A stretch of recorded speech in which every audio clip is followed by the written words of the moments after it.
Okay, good morning, everyone. Good morning. Thank you so much for being here today. My name is Gurmeet. I'm going to be your trainer for the next 3-4 hours. And what we're going to learn today is how to unlock your voice. So I've done a management studies degree in University of Nottingham. And I'm a communications coach, trainer, and speaker. And I'm an active Toastmaster as well. So now what we would like to do is get to know each and every one of you. But before that, can you fill in the pre-training assessment form provided in front of you, the one that is self-assessment before the program, so that we can get a rough idea of how you are before you actually start the session and what your capabilities are for a speaker. Give you about 3 minutes just to fill that in. Just about 2 minutes just to fill in, and what you expect and what are your fears or what you think you would like to improve on when you start this session. It's like a bomb gonna be detonated, soon. 7, 6.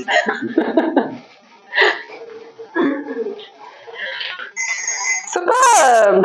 Okay, time's up, people.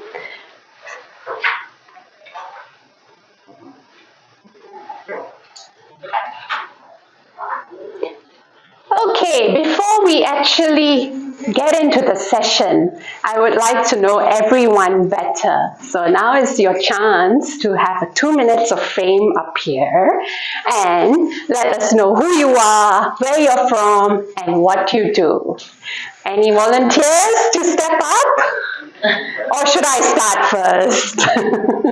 Hi, my name is Gurmeet. Yes, I think you all know that by now. I'm from KL, and what I do is I'm a speech communications trainer, and I'm also a public speaking trainer as well. So I coach and train students as well as adults for how to speak and how to communicate in a better environment. So now it's your turn. Let me start with Brian. Yes. Up to you. You can stay there or you want to come and get your 2 minutes of fame also, no problem. I think it's better. Yes, so that everyone can know who's who. Hi, my name is Brian. I'm in the sales industry dealing with pharmaceutical. So a lot of days, most of my time I'm dealing with talking to doctors and then promoting my products and everything. So that's why I do a lot of presentation as well to present my products to the doctors as well. So this is what I do. I'm actually from KL as well. Thank you. Yay! Now we know Brian. Next, can we have Snow?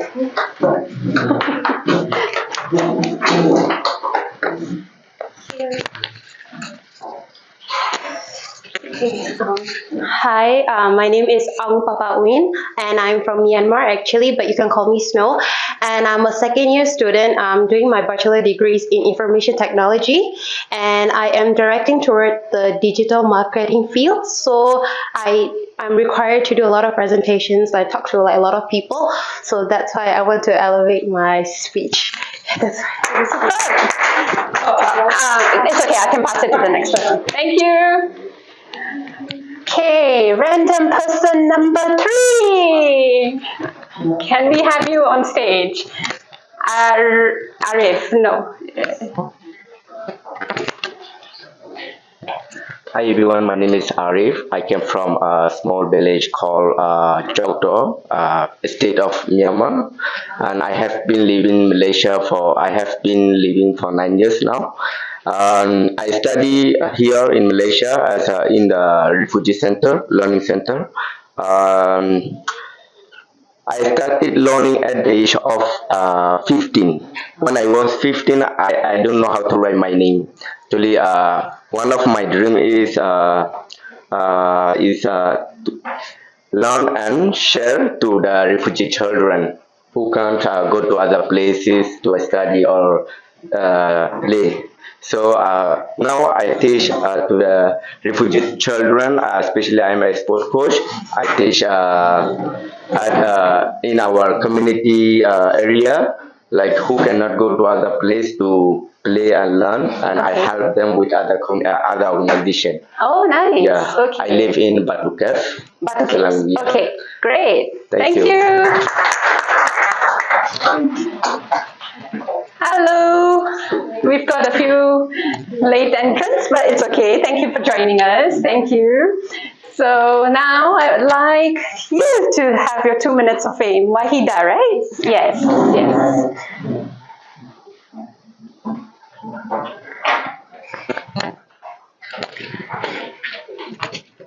Hello, good morning everyone. My name is Noor Wahida. I am 21 years old. I live in Selayang. I was born here, but my race is from Myanmar. My community is Rohingya. So right now I'm training as a medical assistant and also still studying online GED. Oh, nice. Thank you. Aram. I'll just get you to sign the. Good morning everyone. My name is Maram. I just joined university and this is my first semester. I'm taking a bachelor in counseling and guidance. I'm 19 years old and I wanted to join this activity as in university. After each assignment or project we need to make a presentation. So I felt it's very important to improve my presenting abilities. Okay, great. Nice to have you. Thank you. Thank you. Yes, All right. please step up. Okay. All right. Hello, everyone. Very good morning to you. I am Alex. I came from Myanmar like 10 years ago, and I study here in Malaysia. So currently, I'm a community teacher for refugee community based on Gumma and Batuke, and I also data analyst. So I just started the job like 1 year ago. Yeah, so the company is based in Europe, so I do from home. Yeah, Okay, that's great. Thank you. Can we have the lady adjusting her glasses? Catherine. She's getting all decked up to come up on stage, you know. There you go. I can see everyone. Yes, exactly. Okay, so my name is Catherine. Nice to meet everyone. I'm actually from Labuan. I'm not actually born in KL. I came here to study and I started working here for several years, maybe around 9 years in total. I'm currently a marketer for a logistic developer company. So we do automation warehouse. And I also came from different various backgrounds from automotive, agriculture, agency, and so on and so forth. Yeah. So thank you. And the purpose of why I attend this training is because I would like to convince everyone more on the product that I would like to sell. Okay. Yay! So then they can all unlock their voice as well. Sheila, yes.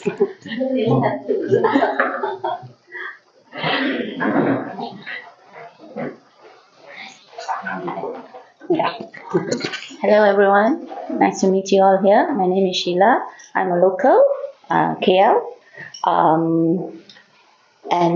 What do I do is I'm a freelance worker.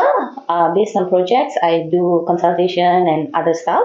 All right. The purpose for me to come here is because I just want to better myself because I want to do emceeing for events and stuff like that. So I will have better confidence or how to speak better and all that.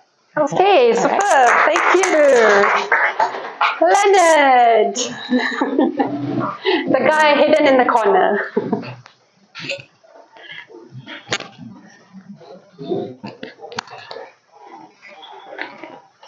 Hi, I'm Leonard. I'm 26 and I'm currently studying bachelor's in psychology while working part-time in a kindergarten. Yeah, so the purpose I came here is to overcome social anxiety So I have trouble presenting in front of an audience actually. So I kind of blush a lot and I stutter a lot when I present in front of an audience. So that's why I'm here. And also I'll be doing my dissertation soon. So I believe this will help me in that aspect as well. Yeah. Super. All the best for your dissertation. Azri. Yes, yourself. Thank you. Right. Good morning. My name is Azri. I'm a freelance trainer under HRD Corp, and also I'm the video producer. Why I come here because same with all of you. Actually, since I'm a freelancer, so I'm doing my job based on the project basis. So of course I have to convince my client kan to get the project kan. So more project more money, right? More project more money. More project more money. So most of the time I'll be pitching on the creative content lah. So while doing the pitching, we need to have a confidence lah to present our creative idea. So coming here is in order to get more knowledge on how to be more presentable on my presentation. Right? Super. Thank you. Okay. So now that we've done the formal, I missed you. I'm so sorry. Please come now. Okay. Save the best for last. No lah. I think it's all it's now. That's why I thought I already knew you. Save the best. No lah. Hi, good morning everyone. My name is Verena. I am not from KL, but it's from the wettest town in Malaysia. Can you guess? Yeah, this is a geography lesson now. Wettest town in Malaysia. Never guess, right? It's actually a little town called Taiping. It's in Perak, yeah. So I'm from there. Came here to study, and then I'm here right now, like residing here. I was in the sales industry, FMCG. So I was actually a sales trainer, doing a lot of sales, product training, teaching the sales team how to sell. After a while, suffered a burnout from work, overstressed, can't take it anymore. So I'm doing something very different. I like training actually a lot. That's why I'm pursuing now training to do something to promote happiness. A lot of you don't know about happiness because happiness is actually our own superpower. It gives us confidence. It gives us motivation to do a lot of things. So I'm actually in the journey. My quest is actually to promote happiness. You can do a lot of things, you can chase for career, but at the same time, it has to be balanced as well, your well-being. So happiness is actually something we overlook during our quest to be successful and all that. So this is actually my journey, starting a new life, a new part of my life to promote happiness. Thank you. So now we all can be happy after this session, right? Because we've got a happiness quote here. So, thank you. So that was all the formal introduction. Now we're going to do a bit more fun and have another session of getting to know each other even better. This is going to be even more interesting. No more formal stuff, no more introductions of yourself, something quirky, something that you think we wouldn't know. So let me start with myself. 2 truths and a lie. You all have to guess the lie. Okay? So, the first one, I love cooking. I'm a Man United supporter, Manchester United supporter, and I can speak Thai. Which one is the lie? You love Manchester United because I do.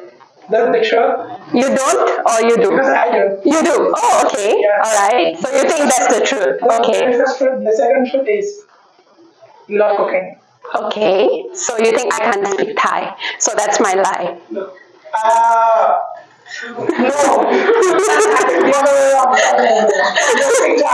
You speak Thai, but you don't love cooking. Oh, okay. What about you? What do you think? Which one is my lie? I think you love cooking is the lie. I love cooking is the lie. Oh, I feel the same thing. Oh, you do? You think that I love cooking is the lie as well? Really? Why? Why do you think I love cooking so much? Okay. I don't like cooking. So. I see. Wait. Your turn coming. Don't give him all the truths and lies yet. I don't think you're a menu fan. Sorry? I don't think you're a menu fan. You don't think I'm a Man U fan? Oh, okay. Okay. So as well. You, I don't think you're a menu fan. you don't think I'm a Man United fan? Okay. Anybody else want to guess? I know that you love to cook every day yourself because we do as myself. Okay. Every day I cook. Right. Yeah. So we got a master chef here. Must cook. Yeah. So that's very Okay. true. So that's the truth. Then what's the lie then? You can't speak Thai maybe. Oh, I can't speak Thai. Okay. Interesting. Brian, what do you think? I know some of it already, so I'm just kidding. How about you, Kathleen? I'm still maybe not the maybe the I don't know. Ayo. Maybe the cooking. No, but you look like cooking person, you know. I look like I can cook or I don't look like I can cook? Oh, okay, okay. So maybe the menu lah. Menu united, huh? So anybody else want to guess? Anything else? You know what? Just friendly comment. I think there's no lie. There's no lie. Three of them are true. All three are true. Because you're indigenous are from India, right? So you should have love cooking. Oh. Just cannot be lying. Okay. Because all Indian people can cook. Okay. Well, the lie is I hate cooking. Yes, exactly. I love Man United. I'm a Man United supporter. Yes. Any Liverpool fans here? No. Okay, sorry, bye-bye. Yeah, more Okay, Premier League discussion to be discussed later. Yes, and I can speak Thai. My mom is from Thailand, so I can speak Thai as well. So yes, I am domestically challenged and I cannot cook. So that's a bit about me. Now let's have some fun with all of you. You can stay where you are. 2 truths and a lie. Who would like to go first? Any volunteers? Okay, that's good. Okay, fantastic. Okay, 2 truths and a lie. I love chocolate. I love coffee. I love chocolate. I call my daughter Bestie. My favorite pastime is watching K-drama. Oh, which is the lie? Yeah, I love chocolate. That's the lie. That's the lie. I think that's the lie. Yeah, I call my daughter Bestie. And I love K-drama. K-drama. Okay, so which one is the lie? What do you think? I think so too. Champadak, right? You love champadak. Everyone know what champadak is? It's the jackfruit, right? Jackfruit. Yeah, you'll call it jackfruit. So I think that's the lie. What do you all think? Yeah. Yeah? Are we right? Is it the way I speak the word champadak? Yes. You love champadak, so straight away that's a... Okay, so that's jackfruit hater here. Okay, next, Brian, 2 truths and a lie. So, okay. The first one, I'm a legalized drug supplier. Legalized? Legalized drug supplier. Legalized drug supplier. Okay. And I love cooking. Sorry, you love coffee. I love coffee and I love cooking. Oh, you love cooking too as well. Cooking as well. Oh. Okay. The truth is, I think you do love coffee. I think he loves cooking as well. Oh, I don't have that time to look. Yeah. No, I don't think These cooking people, all of us are misleading, the chefs, all of them. Okay, cooking is not something that you like. So you want me to reveal the truth? Anyone else want to guess? He's not but he could be a pharmacist. He say pharmaceutical, that's why, so he say he's legalized to supply. What type of drugs are you don't know lah. Yeah. Okay, so I think it's the cooking. What do you think? Cooking is a lie. Cooking is the lie?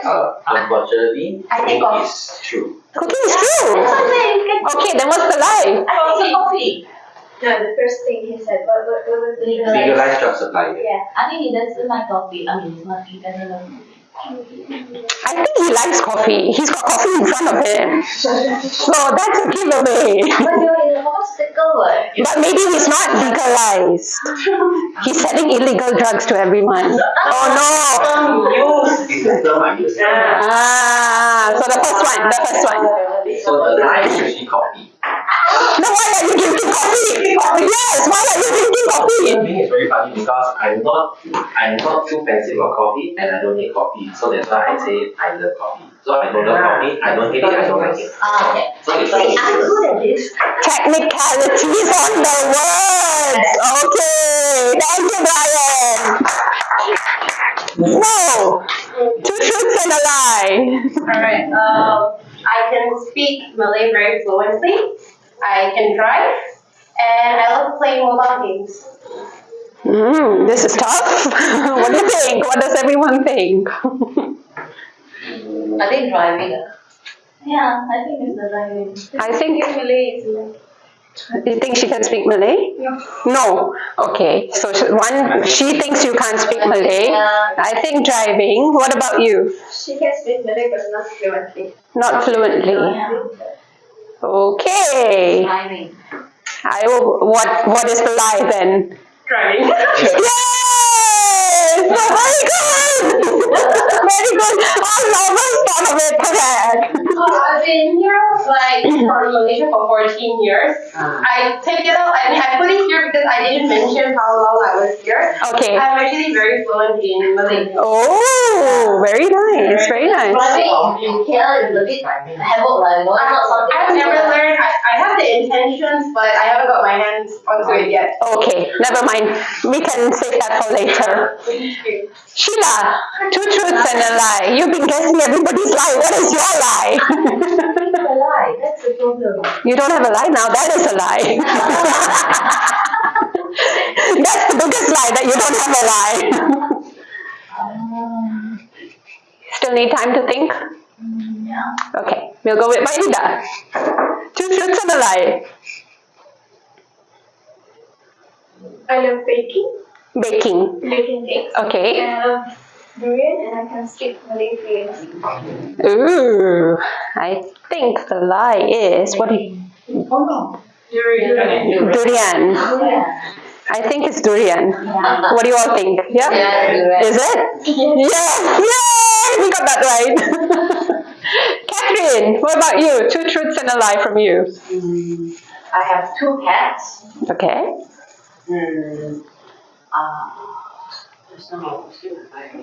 I love cooking. Everyone loves cooking here. I'm not so good at writing. Writing. Which one is the lie? Cooking. Cooking. I can write it. Two cats. Yes, I write it. So like. Writing? Writing. I'm not so good at writing. I think that's the truth. Maybe you are good at writing. Yeah, maybe I changed to writing. And what was the second one? You love cooking. I love cooking. Everyone loves cooking, right? This cooking is causing a bit of a problem here today, right? I started it. Yes, I did. I was the master chef for it. Yes, I did. So I think her lie is cooking. Mine is writing. Writing? Cooking. What do you think? Writing is writing. Writing. Brian? Depends what you meant by writing. As in essay or any form of writing. Any form of writing. It can be poetry. That's the truth, I think. What do you guys think? I mentioned I'm not so good at writing. Yes, that's the lie. That's the lie? Okay, please reveal the lie. That's the lie. I'm not so Not so good at it. Okay, so we all are wrong. So you like to cook, okay. You like cooking. Leonard, how about you?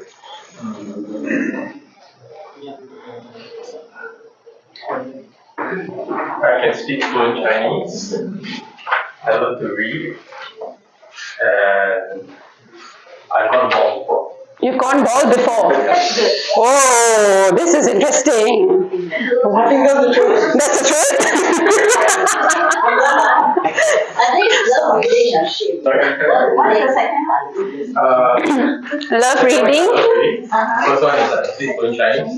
And the third one, I've gone bald before. Ooh. The lie is more Chinese. I think you can't speak Chinese. Because he's studying psychology, so he won't You read a lot. read a lot. I think it's Chinese? Chinese? So you all think he can't speak Chinese? Sorry? He can't speak fluent Chinese. I think He is, but he said he can't speak fluently. Yeah. What is that the lie that you can't speak Chinese? Yeah. I can barely speak Chinese actually. Oh, so you're a banana. Okay, great. Okay, so so it means you have gone bald before. Yeah. Oh, okay. All right, Sheila.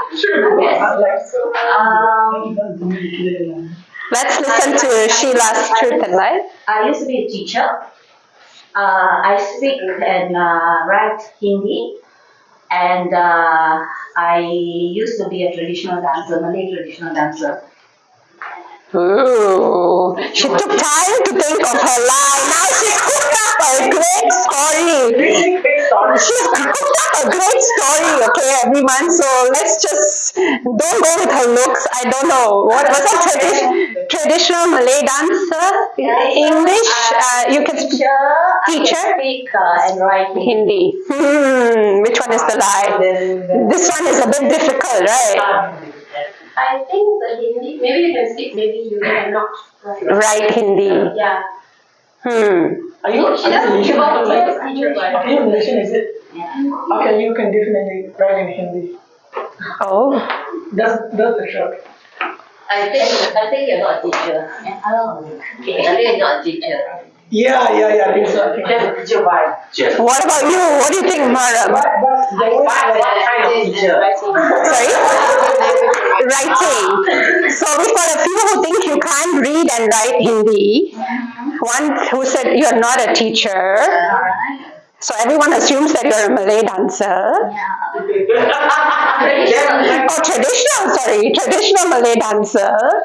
Used to be. Everything used to be. Used to be. Okay, I have a feeling that you can't speak and write Hindi fluently.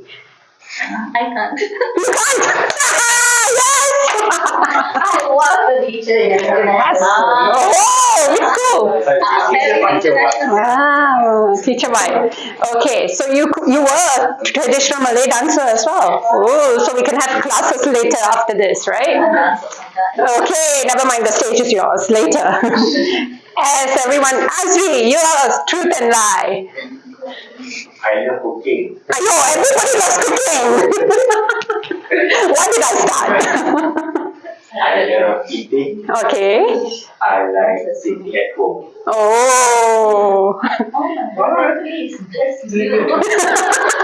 I think it was cooking again. I think cooking, eating, and sitting at home. If you love eating, then If he sits at home, he definitely loves cooking. I think, what do you think the lie is? Which one? Cooking? Cooking? I think sitting at home as well, yeah. Yeah, I think That? Okay, which one is the lie? Cooking. This cooking is a master chef nonsense. What did I start? You won't cook. Same here. Has everyone given the two truths and lie? Have you? No, yes, no. This row hasn't, yes. No more cooking, okay, please, no more cooking. Yeah, I changed my mind because everyone is using the cooking, right? Yes, so no more cooking. I love sleeping. I love to play boxing, like Okay, you like to box? yeah, box. Okay. The other one is sharing a story. Sharing stories, okay. Alright. Boxing is the lie. Boxing is the lie. No, I think that's not good. Both things. What's the first one? Sleeping. Like sleeping, like boxing, and like to share stories. Which is the lie? Sleeping. Sleeping. Right? Sleeping. Who doesn't like sleeping? But yeah, I okay. think sleeping is the life, bro. You say you like sleeping, but I don't think you sleep a lot. Okay, which one is the lie? Sleeping. There you go. I got you, man. I know. I think you were fine, man. Okay, well done. So we don't like sleeping. Yeah. Alright. Okay. How about you, Maram? My favorite color is black. I love swimming, and I'm the youngest. You're what? Youngest. In my family. You're the youngest. Okay. Are you from Yemen? Yemen? Yes. Yeah. I think you do like black because you are in black. You're the youngest and you love swimming, which is a lie. I think swimming. Swimming? Swimming is Swim? I don't think the youngest, yes. I don't think you're the youngest. Yeah. Very true. Swimming. Are you the youngest? You're not the youngest. I am the youngest. Oh! And I do love swimming. You don't like black? My favorite color is blue and black. Oh, she does. Okay, Wahida, you've done? Yes. Yes, Alex. All right. So I love coffee. Okay. Then I have a rabbit at home as a pet. You have a rabbit. Yeah. Rabbit, okay. And then I had business. Business? Yeah. You run a business. I had business. Oh, I mean like studies. I had business studies. Okay. So I think that's the lie. how do you know? I think that's the third one. First one is I love coffee. You have coffee, rabbit, and you have a business. You don't have a No, rabbit. I had business. You had a business. You No, had. HRD had. You don't have a rabbit. Okay, he said I don't have a rabbit. All right. No. He Had a business. Had a business. HRD. No past tense. Like I don't like business. Oh, you think? Oh, you hate business. Okay. So you hate business and you have a rabbit pet and you like coffee. Yeah. Okay, so which is the lie? Coffee. Coffee. Hate business is a lie. Hate business is a lie. Hate business. Hate business. Yeah, hate business. Okay. What's your lie? All right, it's time to reveal the truth. Yes. Okay. I hate coffee is the truth.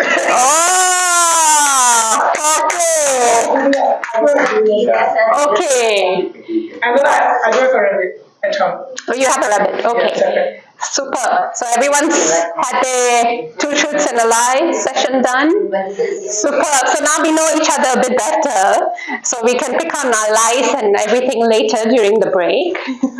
So today what we're actually going to do is unlock your voice. It's all about finding the power and the inner confidence in what you say. Having the ability to speak will help you negotiate, persuade, and influence various stakeholders, both in the professional and in your personal life as well. So today, at the end of the session, I want you to feel that you have unlocked your voice. You're confident to speak in any situation, in any place, with any audience that you have. And that means even helping, being put on the spot and being able to give an impromptu speech anytime. And also, what it means is you have to master the art of pitch, pace, pause, and projection, which will help you become a more eloquent speaker. So a bit about who am I. I used to be in Garden International School. I did my whole schooling in Garden International School right up to my A-levels. Then I went to University of Nottingham to pursue a management degree.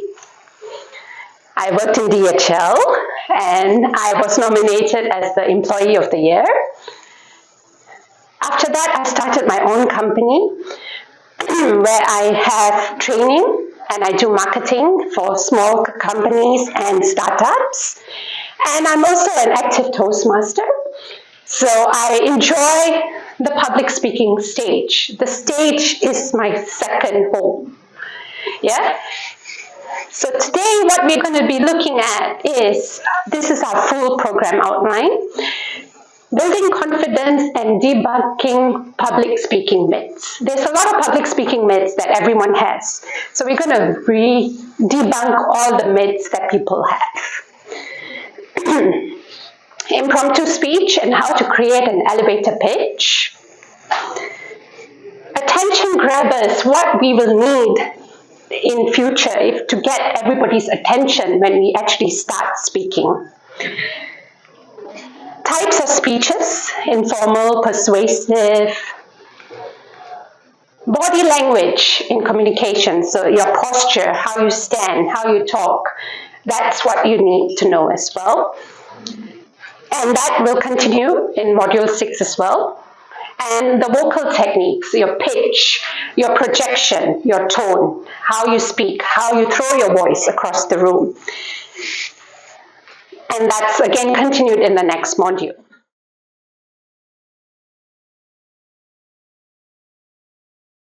Let's start with the first one, where we build confidence. By the end of this, I would like everyone to be able to speak confidently. All of you in this room will walk out with a confident voice. Are you sure? Are you ready for that? Yes. Yes! Fantastic. What is glossophobia? Sorry. Has anyone heard this term before? Yes. The fear of speaking. Fear of public speaking, yes. It's the fear of speaking. A lot of people have this fear. When they actually come up on stage, they start trembling. They start sweating. They start shaking. They get nervous because they feel everyone's looking at them and you are the one in the center.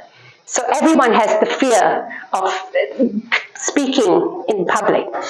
So a lot of people, it's almost as if 75% of people fear public speaking more than they fear death as well. It's the number one fear in the world, public speaking. Do you agree? Yes? No? Now, what I'd like to do is, you have a sheet in front of you where I would like you to write down how you feel before you have to give a speech or a presentation. It's on the second page, I think. If that one, yes. So write down what you feel and we'll go through it later. Whether you're nervous, whether you're scared, whether you are sweating, anything, whatever you feel. Just write it down, list it down, and you've got about 5 minutes to write it down.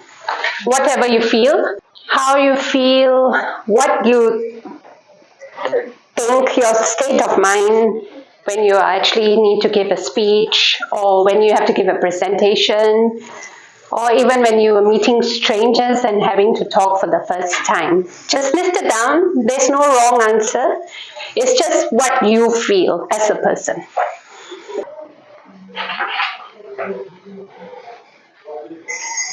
Okay.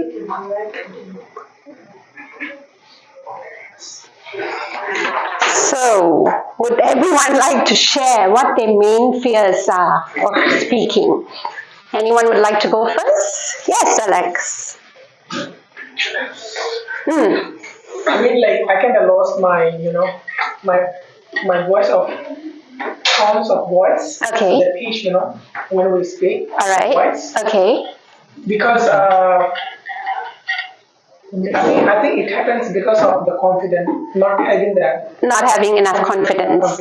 Okay. But after I get into the speech, let's say my speech is 10-minute speech. Right. After I get into it, right. I start to build up confidence by myself. Okay. And after past 5 minutes or 6 minutes, then I can feel very confident. Okay. So it's just the initial part that you're getting. The initial parts, I tend to struggle a bit, even before, but now it's a little bit better.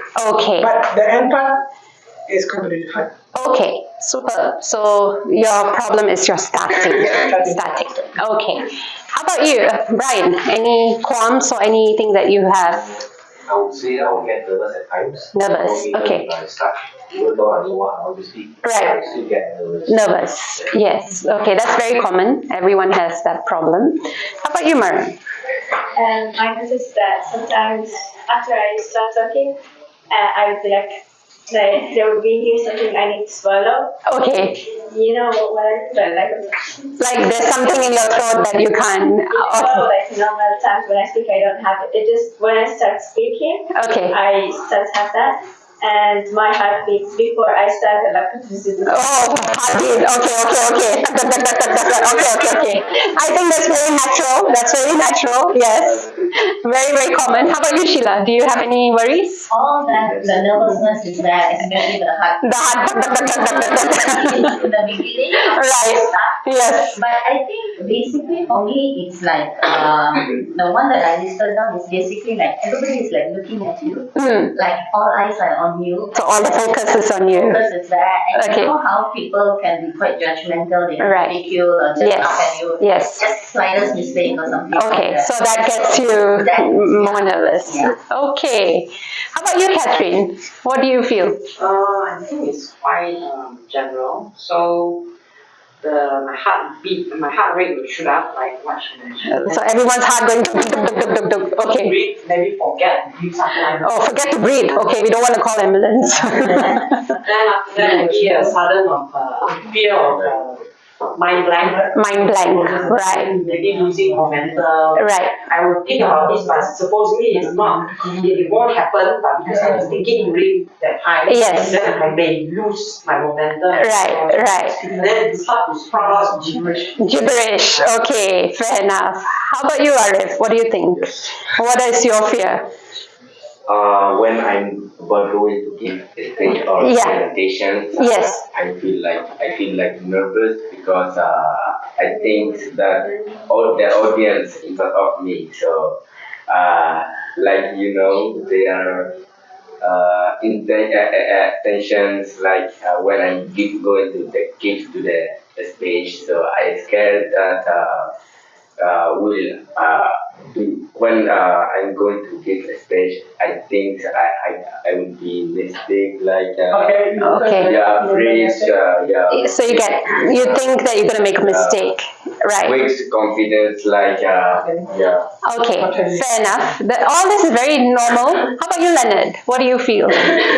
Yes, basically All the symptoms?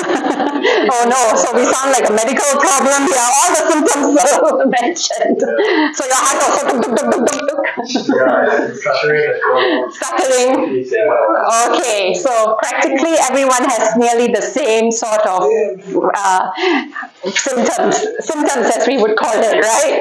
Okay, so what we can do is, it can be a bit intimidating when we are speaking on stage. Yeah, it can be, because it is nerve-wracking to step onto the stage and actually command the attention. So but if we are nervous, we won't be able to project our speech eloquently.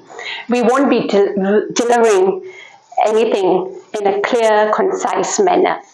So anyone who's eloquent or who speaks well will automatically sound more confident, and that will help you convey your message to your audience. So today we're going to learn 3 techniques on how to overcome all your nervousness and your duk, duk, duk, duk, duk, and the heart rate and all the problems and the symptoms that we were talking about. This is called the FAB technique, F-A-B. This is to help you overcome your nervousness. Now, F will be for familiarity. Okay. Some of the slides are not there. You may, if you want to write down anything, you can do so. So F will be for familiarity, where you're looking at the people.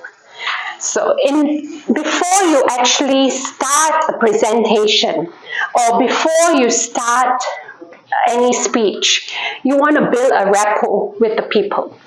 Like what, if you can remember this morning when you all walked in, I introduced myself and I'm like, hi, my name is Gurmeet, and I was trying to build a rapport with you all even before I could start the session. You know, like, hi, how are you, where you're from, what do you do, what is it that you do. So that actually gives you to be more familiar with the person, and that helps you build that connection with that person and the audience, even before you can start your speech. The next thing that you would like to get familiar with is the place. So you have a presentation or you have a speech. It's advisable for you to be here, like, half an hour earlier. Don't come in last minute and say, oh my God, I need to start preparing and I need to talk now. You're going to get all flustered at that time. So what you do is you come in earlier, you set up the place, you get familiarized with the surroundings, your stage, your equipment, your materials, everything, so that at least when you are ready to give that speech, you know, okay, I've settled down, my nerves are calmer, I'm not having so much of anymore, and at least you're a bit more focused. So you can check all that your gadgets are working, like I did this morning, just to check everything is working. The sound system is working, the mic is working, your click pointer, everything is working, so that you yourself are at ease when the audience walks in or when you have to actually give your speech. Next would be to be familiar. Oopsie. See what happens? Familiar with your presentation. You need to rehearse that, or your speech as well. You need to rehearse that on a continuous format. You can't think that, oh, I looked at my slides or I looked at my speech, I'm ready to deliver the whole thing. You can't do that. You need to be familiar with that in order to be able to be confident, in order to have practice, and you can at least vocalizing and speaking out loud your speech is different from reading it in mind. So if I was to read this today and I'm just reading it in my mind, that's not practice. You need to vocalize it. So when you vocalize it, you hear yourself speak. You hear yourself present. And that will help you learn. You can even record yourself. You can even listen to yourself. Or you can even, do it, practice in front of a mirror, see how you are, your hand gestures, whether you're all closed up like this, or whether you're actually more confident when you're actually giving a speech. So all this will help you when you need to get familiar with your speech. So people, place, and presentation. Next is A, where we've got anchoring. The next part of the FAB module, anchoring.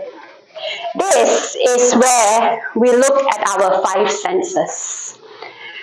When you listen to good music, like if some of you walked in this morning, you could hear a bit of music being played, yes? So that helps you calm down.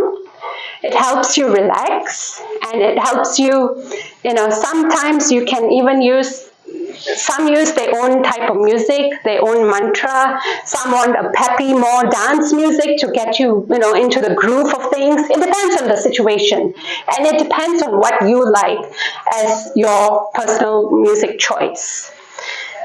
Next is the sight. You need to dress well to look confident. If you come and give a speech in shorts and t-shirt, is your audience going to take you seriously? Unless you're talking about a sports program maybe, then you will be able to, go with that flow. But if you are having a formal presentation, you need to be able to be dressed in order to get that feeling with the audience. So no swimming trunks, no bikini, no shorts when you're giving a speech.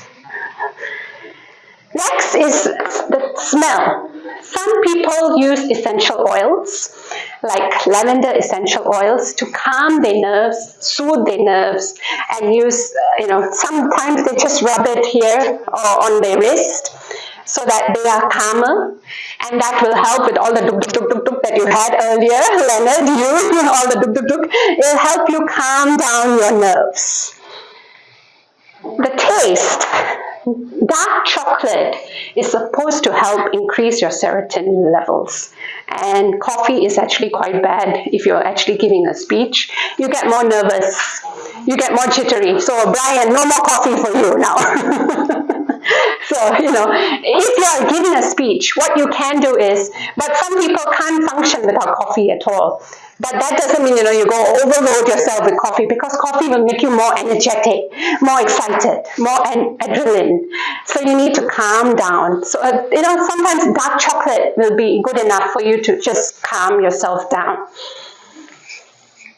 And the last one will be touch, where, sometimes you have stress balls, where you can use the stress balls to actually squeeze, and that will help you, get your energy onto that stress ball instead of releasing it in terms of nerves and, when you feel like you're not confident.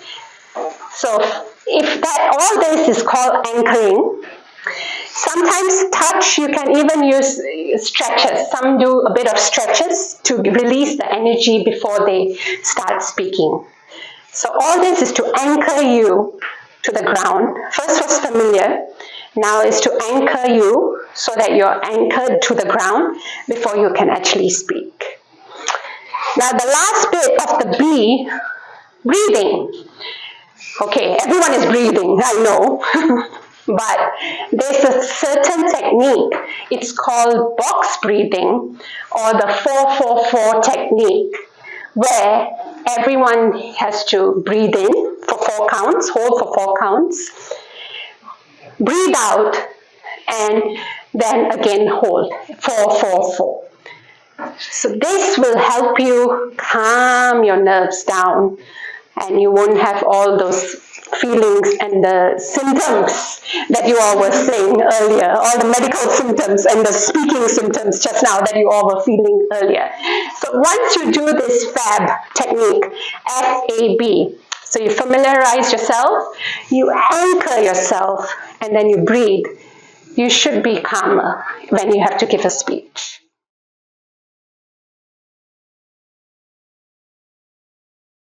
All right, so the next part is going to be to debunk some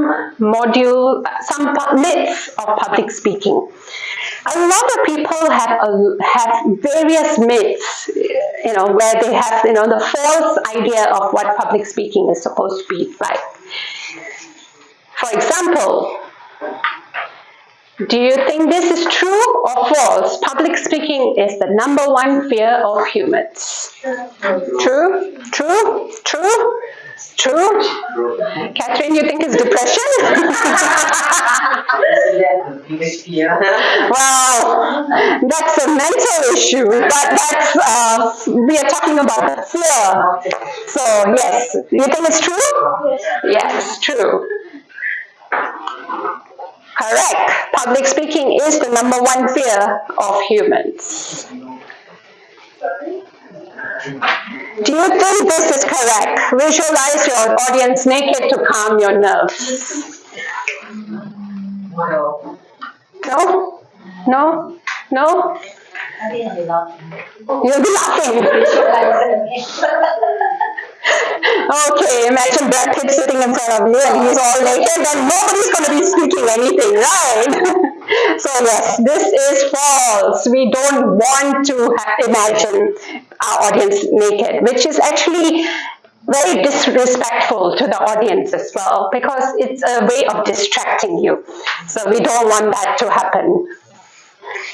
Next, do you think professional speakers have overcome stage fright? True or false? False. False? False? Everyone thinks it's false? Correct. Because anyone who tells you they don't get nervous before speaking is lying. Including me. I do too. I get nervous as well if I need to speak. But being nervous shows that you care about what you want to say and how you want to present. And that translates to, energy and adrenaline. So all the butterflies that you have in your stomach and a bit of tuk-tuk-tuk-tuk that you have is fine. Because that makes you think that I need to give a good presentation or I need to give a good speech. So it actually motivates you to work harder.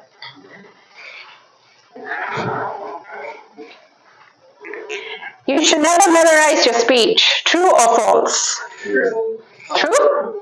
True? True? False? False? False? It's true. It's true. It's true? What do you think, Azri? True. True. Correct. Correct. You should never memorize your speech because memorization is actually for scripted entertainment such as TV, theatre, when you need to give an exact dialogue or convey an exact message. That's when you feel that you need to memorize it. But what we need to do is, it's wise to lock in the opening sentence and the closing sentence of your speech or your presentation. And in between, you need to have a mind map to help you focus. You just need the bullet points of what needs to be said. But if you memorize that, you're going to forget. If you forget one line, you're going to forget your whole speech. And then you're going to have the whole syndrome again of going mind blank because your whole thought process has completely gone out of the window. So you completely lose track of what you're trying to say. You lose the momentum and you lose your confidence as well. So it's best never to memorize your speech. Great speakers are born that way. True or false? False. Wow, everyone thinks nobody is born as a great speaker. Correct? It's a lie. It's a lie. I agree. Public speaking is a very learnable skill. Not everyone is born with the gift of gab, but you need to practice. Once you practice, you will feel the confidence. You will be able to speak better. So we are not all born this way. Nobody is a natural born speaker. You just learn along the way. And as you keep speaking, as you keep practicing, you automatically will get better at it. You have to just master the craft. Standing with your arms crossed displays confidence. So if I stand like this, is that confident? False? False? Why? Because you're not expressing but you're actually holding yourself. Correct. It also means your nervous is first, so you're just holding yourself high. Exactly. It's a way of creating a physical barrier if I cross my arms like this. Arrogance as well. And it also, because sometimes when you look, doctors, lawyers, when they take their professional photos, they're all standing like this. And like this. Oh, you're telling me you're arrogant. Yes, exactly. So it breaks it feels that you're anxious, you're tense, or you're even insecure or afraid to express. Because what you need is a open body posture. So you need to have your back straight, your arms open, and you need to be balanced. So that will help you, get your grip and be firm. So crossing your arms is a complete no-no. Correct? Make eye contact with the people in the back row. True or false? True. Yes? True, yes. True. Yes, exactly. It's important that we actually make eye contact with everyone in the room because, this is a smaller room, but imagine there were like hundreds of people. We need to make sure the last row of people are feeling connected as well with us. So we need to make sure that we are looking at them. A simple technique or a tip would be, to use the W method, where we go from left, and then we go back to the center, and then we go to the right. So it's like a W, so that at least everyone feels that they are being looked at, and we feel that there's a connection with everyone in the room. We don't want to glare at one person non-stop like this, Wahida. I'm glaring at you the whole time, because that will be just scary, creepy. We don't want to do that, right? Even Wahida just got intimidated at me looking at her like that, right? Exactly. So we don't want to be, scaring anyone. We don't want to be glaring. We just want it to be eye-caring, where we care and we look at each other for 3-4 seconds, hold the gaze before we move on to the next person. Yeah? So, in conclusion for this module, what was the FAIR technique? Can you all remember that? People, place, presentation. What was people? How do we get ourselves familiarized with people? Rapport, yes. And then we have the place where we come in earlier. We we check on the equipment, we check the place. Yes, we check all that. And we have where the presentation, we check our slides, we practice, and we actually rehearse everything as well. Anchoring the 5 senses. Can you remember what they were? Yes. Smell, yes. Taste of dark chocolate. Yes, exactly. Yes. So no coffee. Brian, no coffee. Okay. And some of the myths and then of course the breathing technique. What was the 4-4-4 technique? Can you all remember that? The 4-4-4 technique. Yes. And why do we do that? So that at least we are grounded and we have a familiar, sense of confidence as well. And some of the myths that we had. Should we imagine our audience naked when we are giving a speech? Never, never, never do that. Yes. And of course, should we cross our arms? No. Should we memorize our speech? No. Somebody said yes. Somebody said yes. Okay, so whoever said yes, we'll have to memorize the whole speech from A to Z, and that won't work. Yeah. So, even though public speaking is the #1 fear in humans, it can be overcome by using the FAB method, familiar, anchoring, breathing. And with continuous practice, we will be able to give a good speech. So you need to have good posture, good eye contact, and also have vocal variety.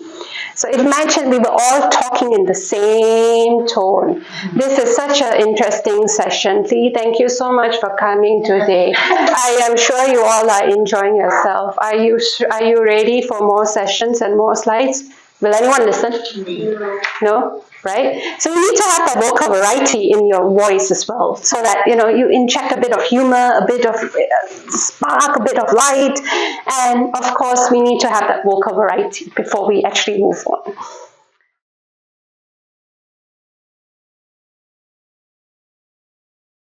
Okay. Impromptu speech, meaning you have to give a speech on the spot, on the feet, when you are called in front of the audience.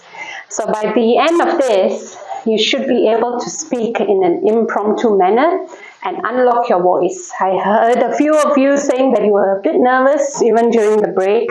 And when you get called on stage, you get the nerves once again. So we'll address that later, and we'll give you ample of time to get you to come up and give a speech. I'm going to start with a game. Mystery tiles. Okay? What is an impromptu speech? So what we're going to do now is, oh goodness, I can hear the, oh goodness, I can hear the people already getting all nervous.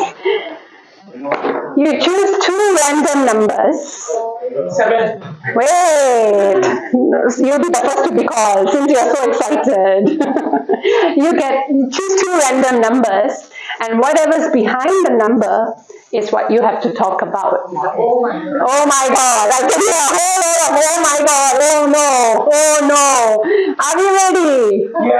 Yes. Since you're so excited. You're born ready, okay. So everyone will have to come up here and give about 2 minutes to talk about both whatever's behind the mystery tile. Are we ready? Yes. Alex, would you like to go first? Yeah, sure. Number. As long as there's no right or wrong. There's no right or wrong, don't worry. Of course. Number 7 and 10. Number 7 and 10.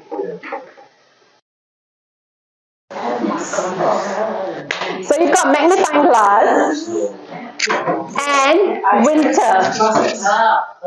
Okay, so Alex, the stage is yours. You got 2 minutes to talk. The two things.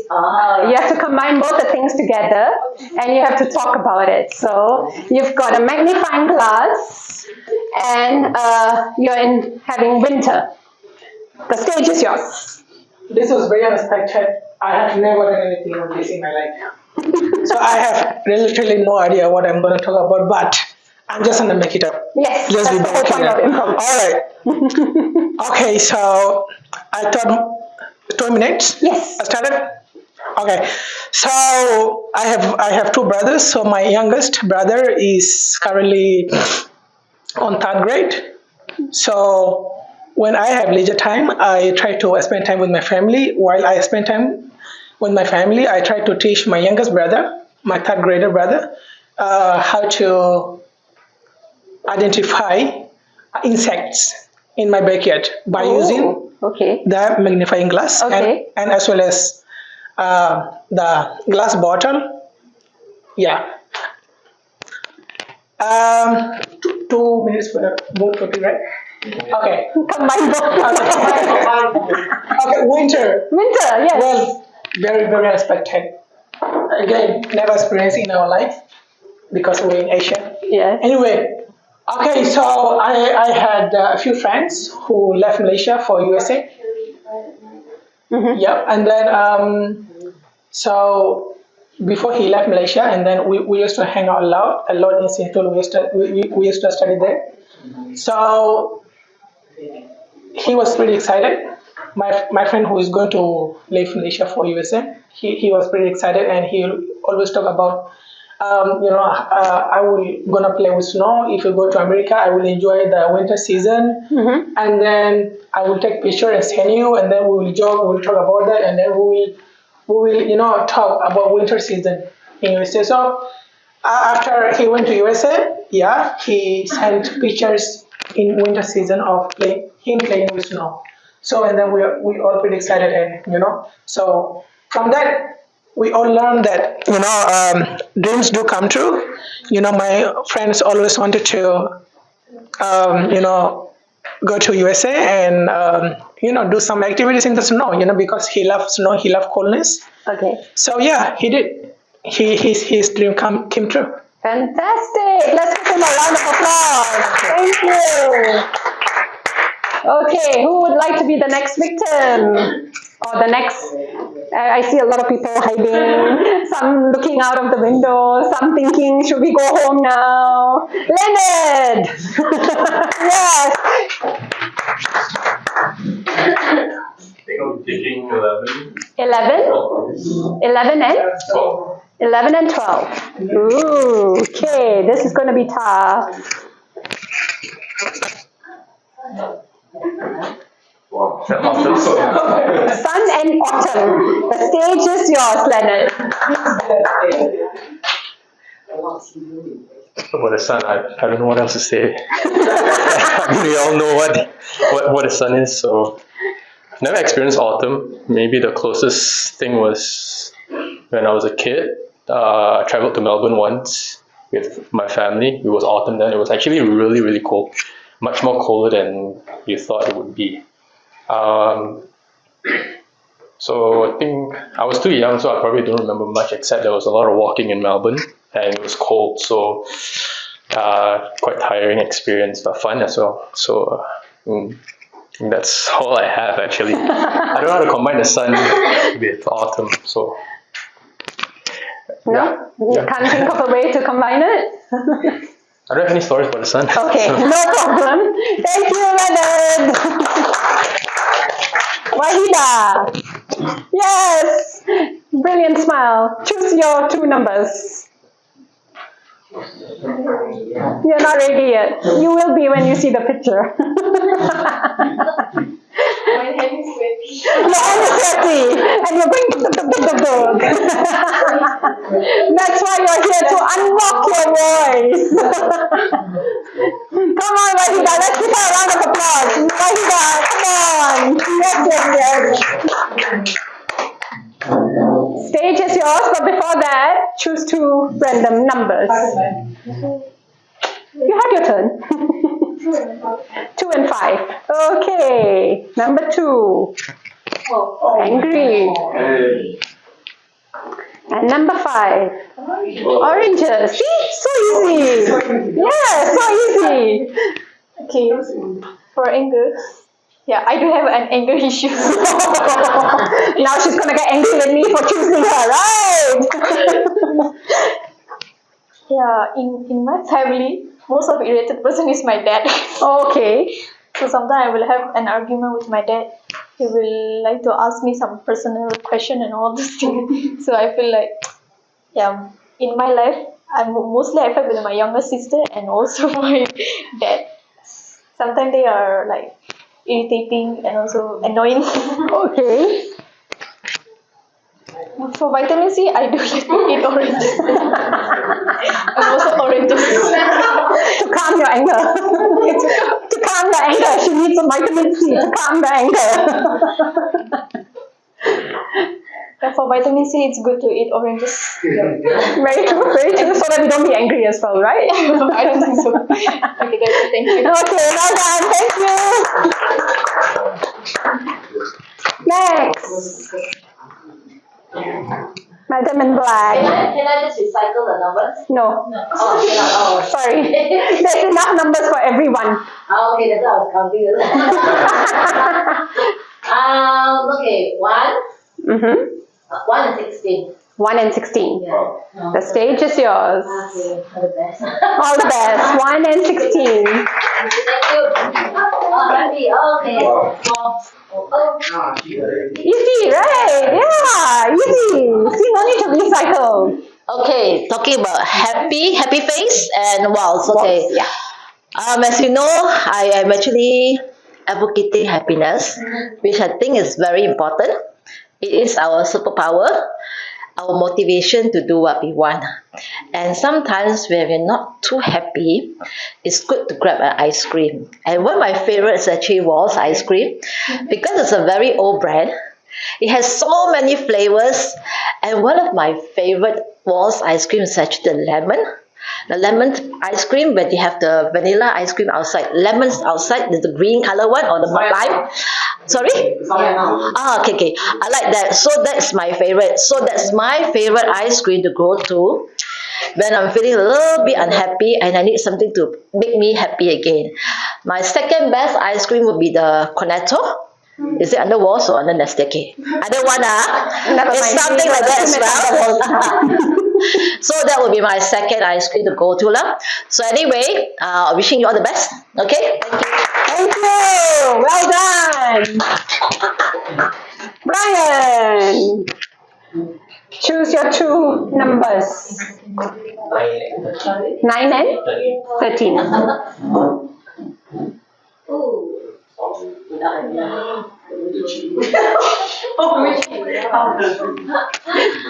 So you got a storm and you got Gucci. Okay. So Storm and Gucci.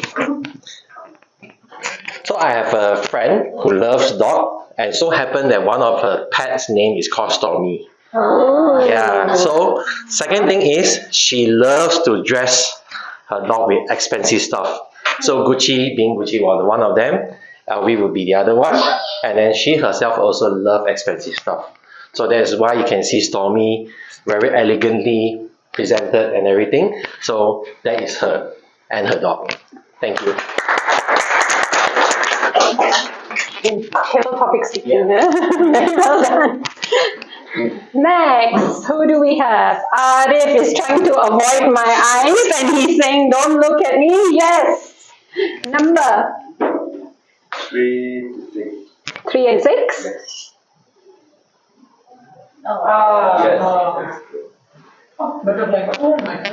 The stage is yours. I wish I could have that one. You do for me. Don't worry, you can get another chance later. Often I cry because, yeah. Yes, but I always smile in front of people because I'm living here in Malaysia without my parents from the age of 13. So if when I want to go and see my parents, I cannot because I will be killed. So that is why I feel like sad, and I cannot go to public school when I want, and it's very sad. That is why sometimes I cry. Um, this butterfly. So I like this. I always whenever I go to shopping and I buy this for kids. Oh. I love spending time with kids actually. So I ask my student because I'm a sport teacher, right? I have student kids from our community, refugee community, and I ask them what you want. Like I saw some of them they like butterflies, and I go and buy for them. Yeah, Okay. that's all. Nice. Yeah. That was a actual heartwarming story. Thank you for sharing that with us.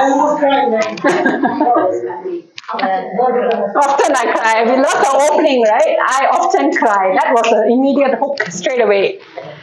Mariam, please choose your number. I'd like to choose 4 and 15. 4 and 15? Ooh. Jealous and Nike. There you go. Okay. So, hello again. The feeling of jealous can be connected sometimes to materialistic things, such as when you see people with having some stuff or reaching their achievements, you would start to feel jealous. So, how can this be linked to the material aspect? Talking about this brand, Nike or Nike, as some people call it. Sometimes when you're financially not capable of buying expensive stuff, and then you see other people having these stuff, so you might start to feel jealous of that. So how to limit this feeling of jealousy is by limiting the sources of seeing other people's. We have an example called, I don't know how to, it's in Arabic, but the translation is that the more you see people when you have some, not mental issues, but you have some issues that can, like jealousy, the more you see other people's stuff, you would start to feel like, oh, I want the same thing. So limiting that, like maybe stop social media or stuff like this, it will solve the problem of jealousy. Yeah. Whoa, well done. Thank you. Azri, I think you got no choice. You have to go with 8 and 14. Are you ready?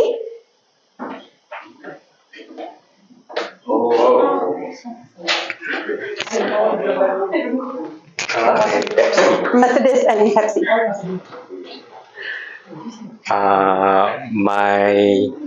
My dream car is Mercedes. Okay. So I always dream to buy a Mercedes in future lah. So in order for me to get the Mercedes, I have to work hard. Yes. So of course, so by have to work hard, you need to have a dream. So I put the picture of Mercedes on my wall in my bedroom. Okay. Great, huh? Very good. Very good, huh? Yes. But before that, I have to become. So I have to take the Pepsi lah.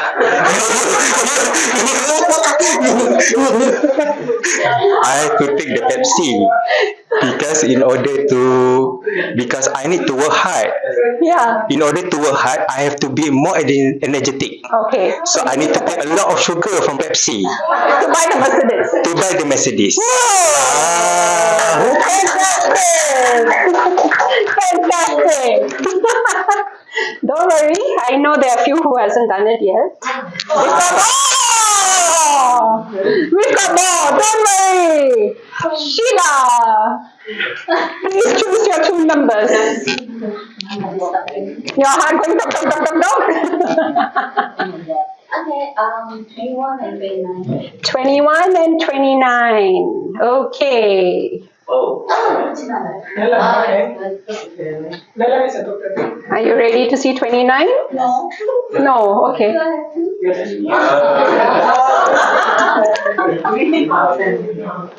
Oh wow. Okay. Wow. Everyone can see the pictures, right? USB and a watermelon. Okay, how does a USB and watermelon are connected? I'm not sure, but I love watermelons. Who doesn't? Okay. I think USB is already a dying thing now because everybody is using cloud. Okay, so even now when you go out, you can't really find USB. It's like the external hard drive or cloud. Okay, and it's actually not related to watermelon, but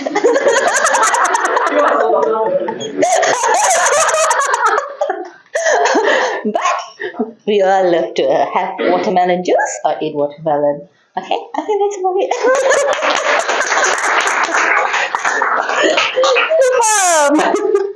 Snow! Yes, your number. What would you like?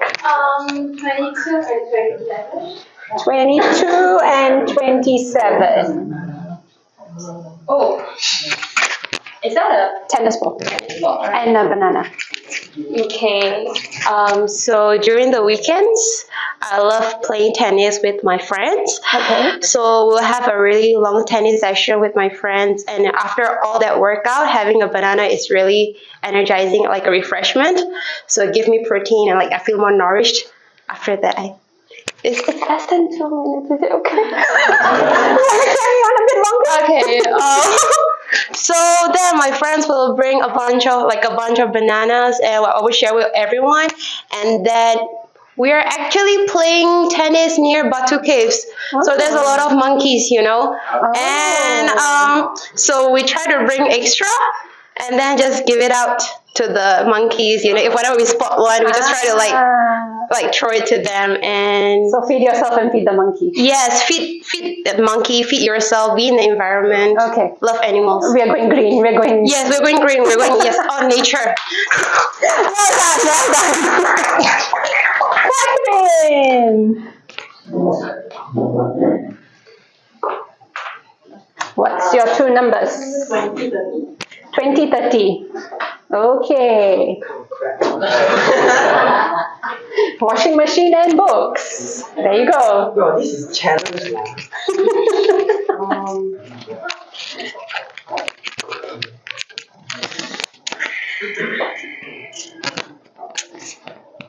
Sorry, I need a little Take your time. Take your to- time to process it. Okay.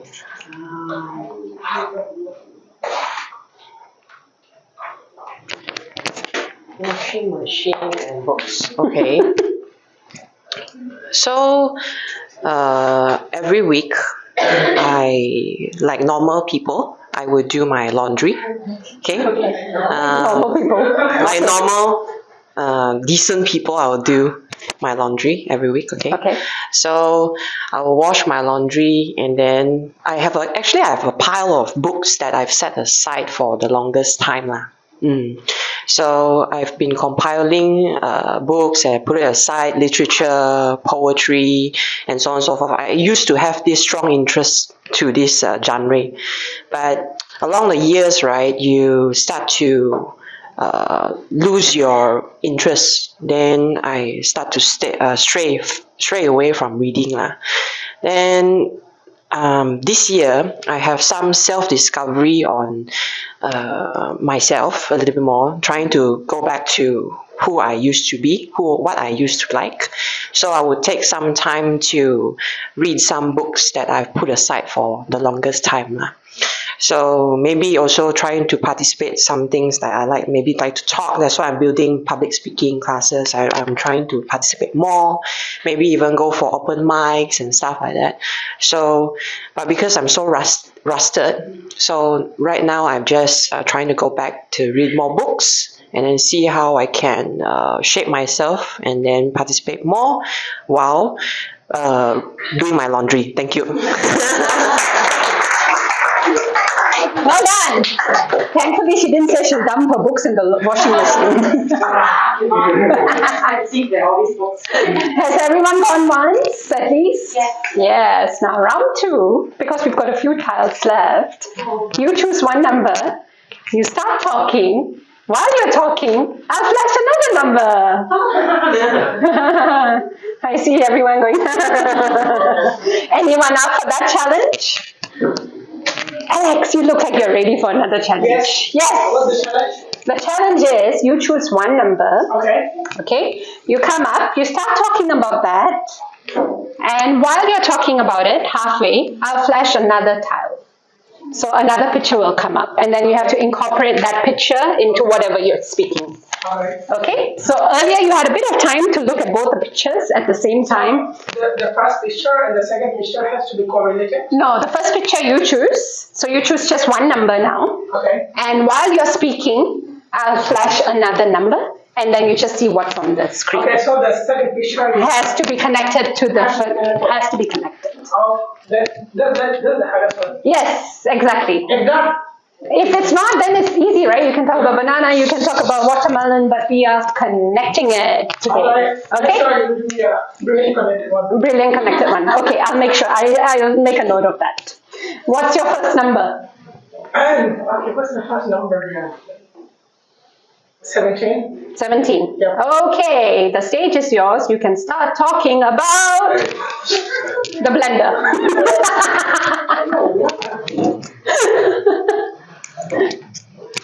There you go. So you can start talking about blender, and while you're speaking, I'll just randomly flash another number. I'll choose the number for you. Okay, so when I was 17 years old, when all of my friends were around, nowadays, as I said earlier, some of my friends left for another country, resettlement, whatever. So when I was 17 years old, we had like a group of friends that used to go to the gym. So, and we used to take protein shake. So, protein shake. Yeah. So one of my friends used to study science. He is very, very very careful with eating the food. So sometimes we don't know when we have to take the protein shake, right? And then my friend suddenly come and said, "Hey, no, this is not the time to take. When did you take the protein shake last time?" I said, on the 17th of January. No, okay, you need to take the next day. Then I said, 18th of January. And then that's how, the calendar came in, very useful one. Okay. Yeah, so, then that's how we improved, with our muscle. And then COVID-19 hit. Okay. And then we lost all our muscle and got lost all the muscle. Yeah. Because the calendar came out. Yes. Okay. Yeah, so that's how, but the very important lesson I learned, and also all of you, is that whatever you are taking for your body, just make sure use a calendar. Use a calendar. Very useful. I know you have your phone, but make sure get a physical calendar and put above your bed, or beside your bed, where you take use your vitamin. I know some of you girls take vitamin for your skin. Okay. So everyone, we need a calendar now. Okay. So for the boys, when you take protein shake or any supplement, yes, then we need to make sure it's on time. Oh, fantastic! Thank you. Never mind. That was quite well connected, don't you think? Yes. Anyone else wants to try again? Anybody else? Leonard. Choose your number first. 18. Okay. You got a toaster.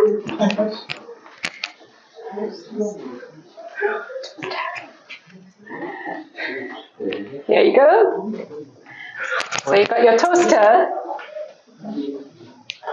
Toaster. Yes.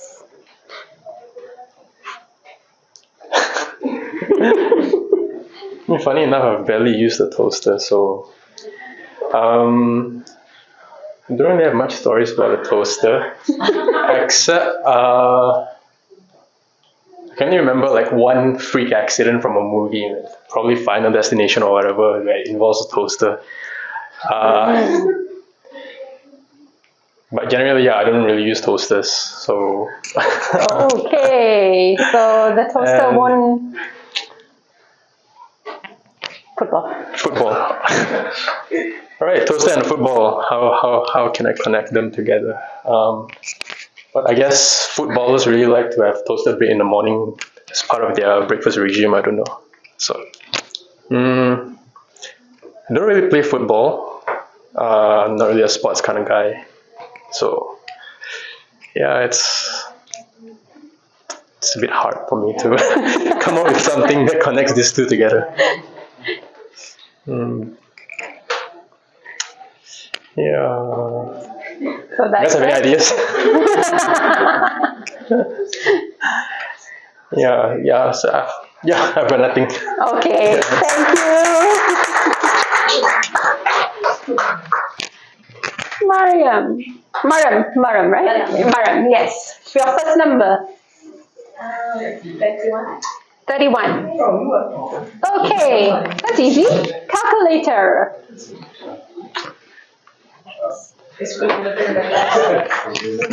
Oh, sorry.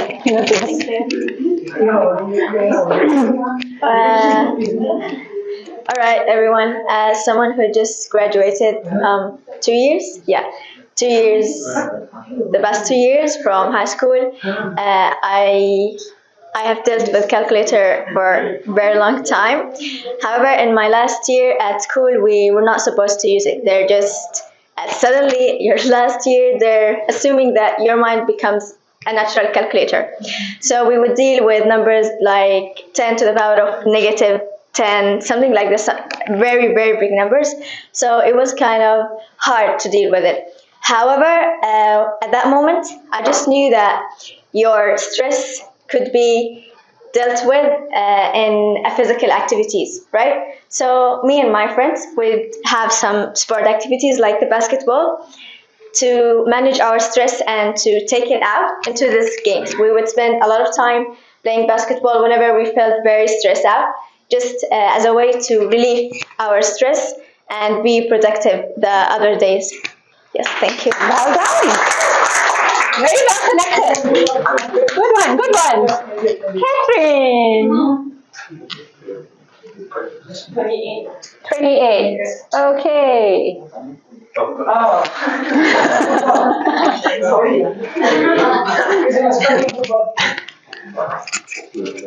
I have no experience in playing football, but I have a story from my friend who did. So he used to play football quite often. He go for competitions and stuff like that lah. But after a few years, I asked him, "Hey, I heard you were a very active footballer." And he told me that, "Yeah, I used to, but because I had an accident, then I couldn't play anymore." So he had a slip disc. So it was quite bad. He tried to go back, but the doctors told him that it's advisable not to.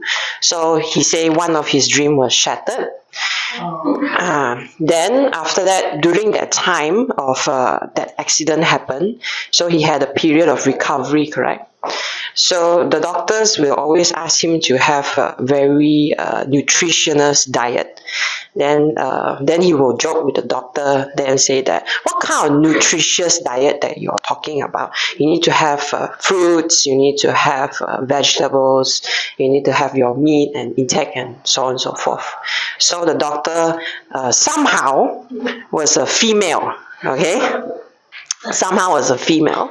Then he would funnily joke and say, "Does an apple a day keeps the doctor away?" Then the lady doctor would say, "Definitely away," but he would joke back and say, "Maybe I wouldn't want the apple because I wouldn't want to keep you away from me."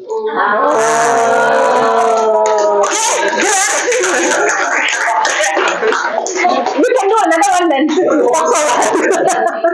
Very well done.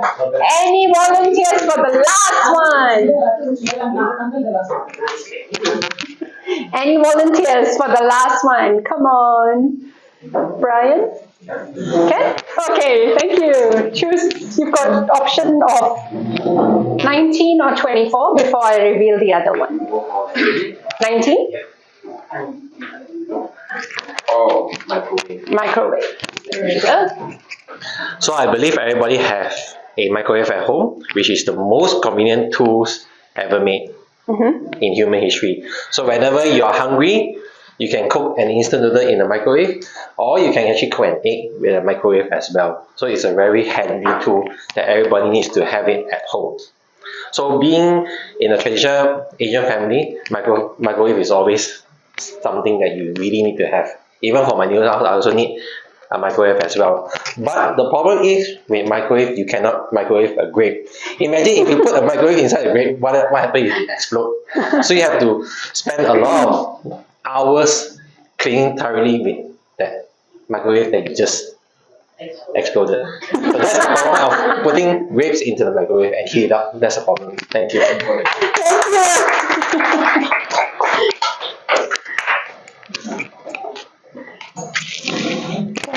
Was that fun? Or nerve-wracking? Fun? It was fun and nerve-wracking. So that was impromptu speech right up in front. What exactly is an impromptu speech? It's the art of speaking without any preparation, like what you all just did just now. You were thrown random objects, random pictures, and you had to come up with a story, whether it made sense or not, on the spot, and you had to connect two objects together. Yeah?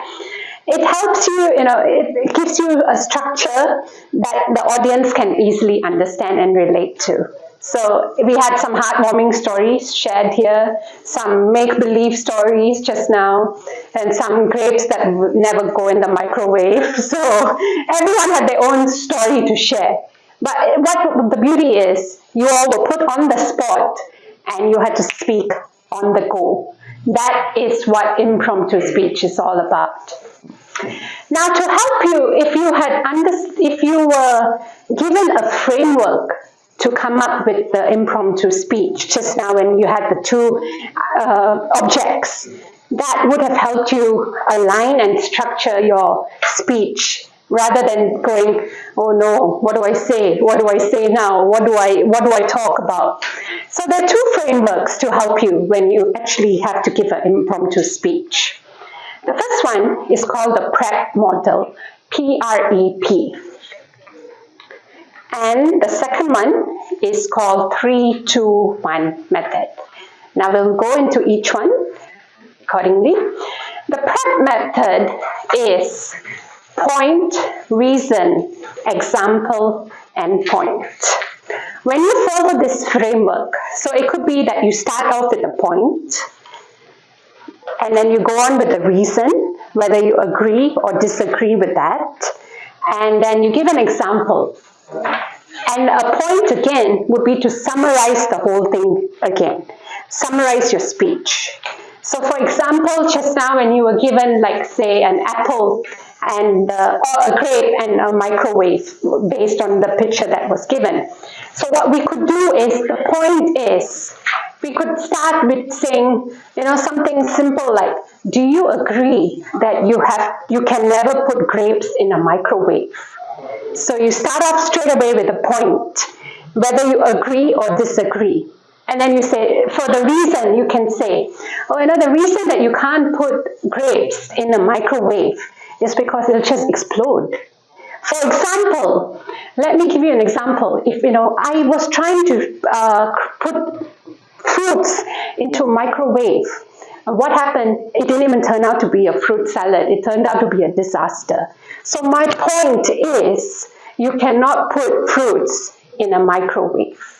So with that, you have a framework and you're able to structure your speech in a more cohesive manner. So there, exactly that. Point, you can start off with something like, in my opinion, what I think about the topic is, or I personally agree or disagree with something. Then the reason is why you say that. The reason I say this is because I feel this is important, or I feel this is the way that it should be. And then, of course, you have to give an example. Let me share let me give you a few points. Let me share a personal story. Like Arif just now, he shared a personal story about his not being able to go back home. So that is, when you share a personal story, it helps connect with the audience as well. The minute he said, his starting line was, I always cry, I often cry. So we all immediately got hooked to say, what is he going to talk about? Is this going to be a sad story that I always cry or I often cry? So that sharing of that personal story is what helps connect you with the audience. Then when you sum it up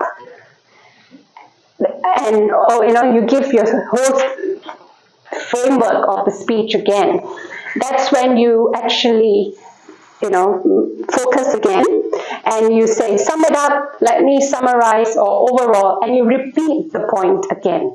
So that gives you a good framework. So basically, point would be whether you agree or disagree with something. This is where you share and you give more elaboration on what needs to be said. And then your example, where you can share a personal story.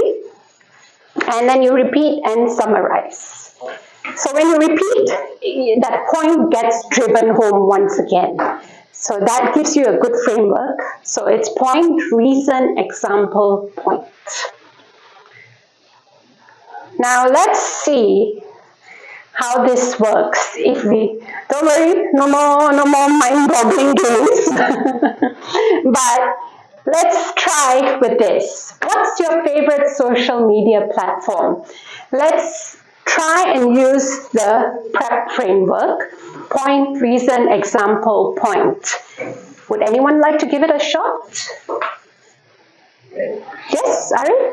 I use TikTok. Okay. Because from our community, youth, elders or younger, most of them they use only TikTok.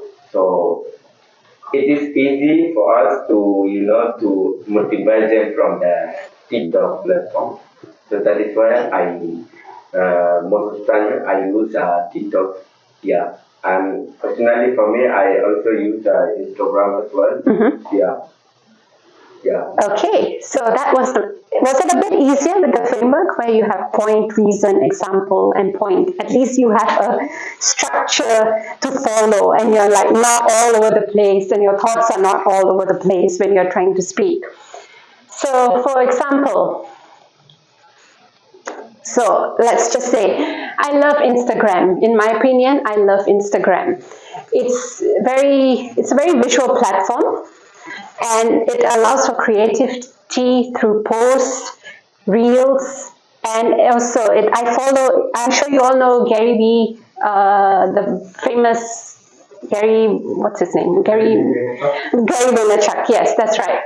He's one of the famous marketer. So, I personally like to follow his Instagram account because I feel that his ideas for business tips and also for social media investment tips and all is very relatable because it's all in short and small clips and reels, which is very easy to understand. So my point is, I find Instagram the best, or my favorite social media tool. Everyone has their own favorite tool. For me, my personal one would be Instagram because it's very easy to visualize and it's in a clear manner. So when you have that structure, the PREP formula, it helps you be able to focus on the sport. So obviously you won't be having, toast and washing machine and all that thrown at you. But if you do, if you follow the same structure, you will be able to come up with a good 2-minute speech as well. Okay, let's try another one. If you could have dinner with anyone famous, who would it be and why? Let's adopt the same type of framework, point, reason, example, point, and see how we can answer this. Would anyone like to give it a shot? Sheila. If you could have dinner with anyone famous, who will it be and why?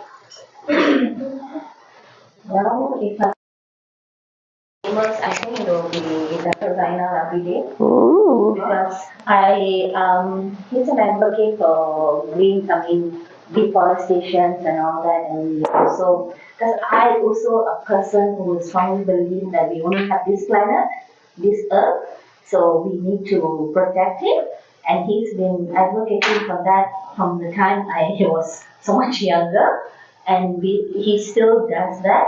So I strongly believe he is one of, I mean, for an Asian guy to do that is really good. And they are also having another jazz festival now in Munich, Okay. I believe, for also all this to save Mother Earth. So yeah, that would be good. That will be interesting. Yes. Okay, so we shall call him later and see whether he's free to go for lunch with Sheila or not. Yes, yes. So see, with that framework, was it easy to come up with the format of how to speak?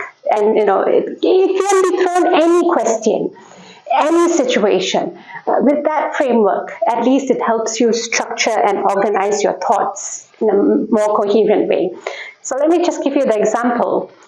If I had a chance, I would love to meet Oprah Winfrey. I'm sure you all know Oprah. That's my thought as well. Oprah? Oh, see, great minds think alike. Yes. So yes, at least because I admire her from her journey that she started, So, and, it'll be really iconic to have her share her conversations with us. So dinner with Oprah will definitely be an incredible opportunity. So, what we can always learn from this is, how we can overcome our challenges, and we can relate to her as well, because she's gone through a lot, and she does a lot of activities, environmental, and also helps with socio-economic problems as well. So with this framework in mind, you are able to, even though you're thrown any question, you just take a minute, like how Catherine did earlier just now. She took a minute to pause, to gather her thoughts. Even though she was thrown two random objects, at least she took the time to pause and to think, what should I say? Rather than just blurting out the first thing that comes out from your mouth. It helps if you frame it and, take a moment to gather your thoughts. At least then you can come up with a coherent flow. And, you'll sound more eloquent and confident when you actually get that flow done. So that was the prep framework. Now we look at the 3, 2, 1 framework. This is where you don't have to use all 3 in a speech. You can use only 1 to frame your speech. So there's 3 steps, 2 types, 1 thing. So for example, let me try and give you an example. Now, if you were asked, I would like to plan a holiday. Now, somebody wants to talk to you and say, can you plan a holiday? So what you can say to them is, there are 3 steps involved before you start planning a holiday. Number 1, you need to actually book your tickets. Number 2, you need to make sure you've got your itinerary all set and planned out. And number 3, you just need to make sure you've done all the reservations at the hotel or at the Airbnb before you actually go there. So there are 3 steps to go before you actually plan your holiday. So when you do that, again, it helps you focus and be with a precise framework of having, okay, she's talking about 3 steps before she actually talks about her holiday. So let's try this. How do you stay productive during busy days? Let's use the 3-step formula. Mariam, how would you do it? So personally, stay productive during a busy day is by 3 steps. First step is to make a to-do list, and then to follow that to-do list because it helps in clarifying my ideas, and I can see what I want to do in a paper, in a visualized paper. Second step is to drink a lot of water, as your body needs to be hydrated. Okay. Going. And last step is to breathe. Breathe. Okay.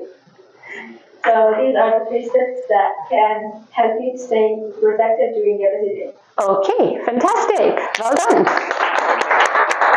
So if you didn't have that framework, if I was to ask you randomly, you'll be all over the place. You'll be trying to think, oh no, what am I supposed to say?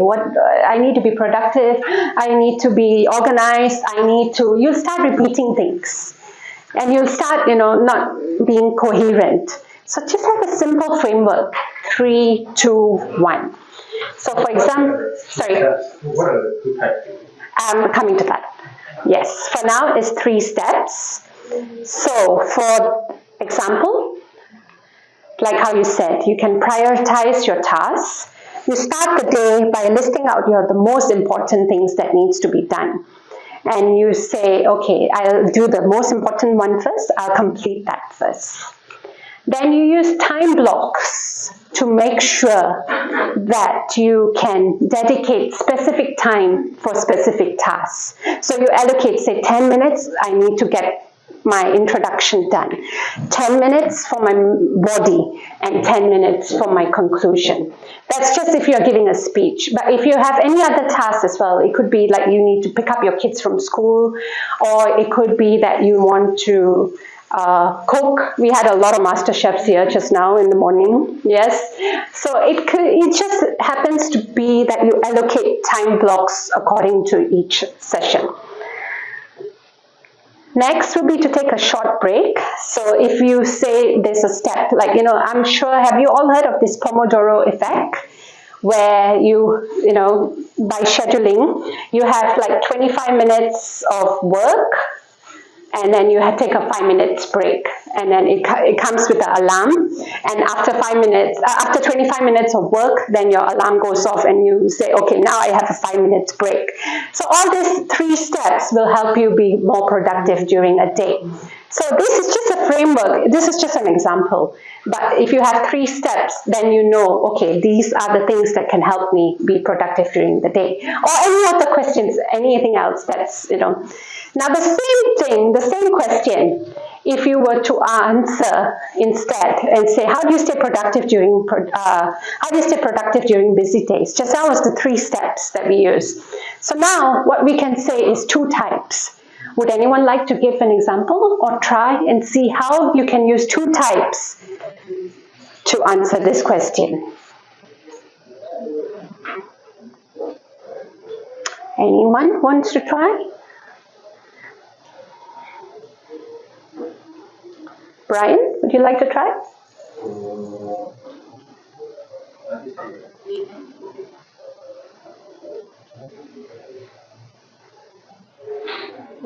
The first I would say to follow my engineering and time management. Okay. And the second thing is to take a power nap because it helps to prolong your brain function. Okay, so that was the same question that was asked, but instead of saying 3 steps just now, he's gone with the two types of approach. So what I could give you an example would be, there are 2 types of people in this world. Some are planners, where they love to organize, they like schedules, and they like to allocate time blocks. That's one type of people who are planners. The other type of people are the spontaneous, impromptu kind of people. Yeah. Where these people are more flexible, they prioritize key tasks, and they are more self-disciplined. So with that framework, you've got 2 types of people. One is the planners, and one is the spontaneous people. Immediately, you've got a framework to help you answer how to get through a busy day. Now, the same question again, how do you stay productive during busy days? If you were to choose only one thing to say, what would it be? For me, I note if I'm busy at my work, if I have something more to do, I just note. Write notes. Right. Okay, right. So that helps you. Yeah, help you work. That helps you with your work. Okay. So for you, it's notes. How about you, Sheila? One thing that you need if you stay productive during busy days. How would you say? Have a cup of coffee. Cup of coffee. Okay. A break like for a 5 minutes break. Okay, that works for you. So everyone works in a different way. So what, maybe, just an example that I came up with would be focus.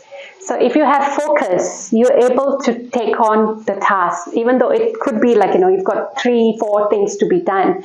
You have focus, you focus on one at a time, and that helps you with greater productivity. So it was the same question that was asked. The same thing. How do you stay productive during busy days? We asked the same question, but you can frame it up into 3 different ways. So you can have 3 steps, you can have 2 types, or you can have 1 thing. So you don't need to choose all 3. You just see which one relates to you, and that helps you, come up with a proper structure.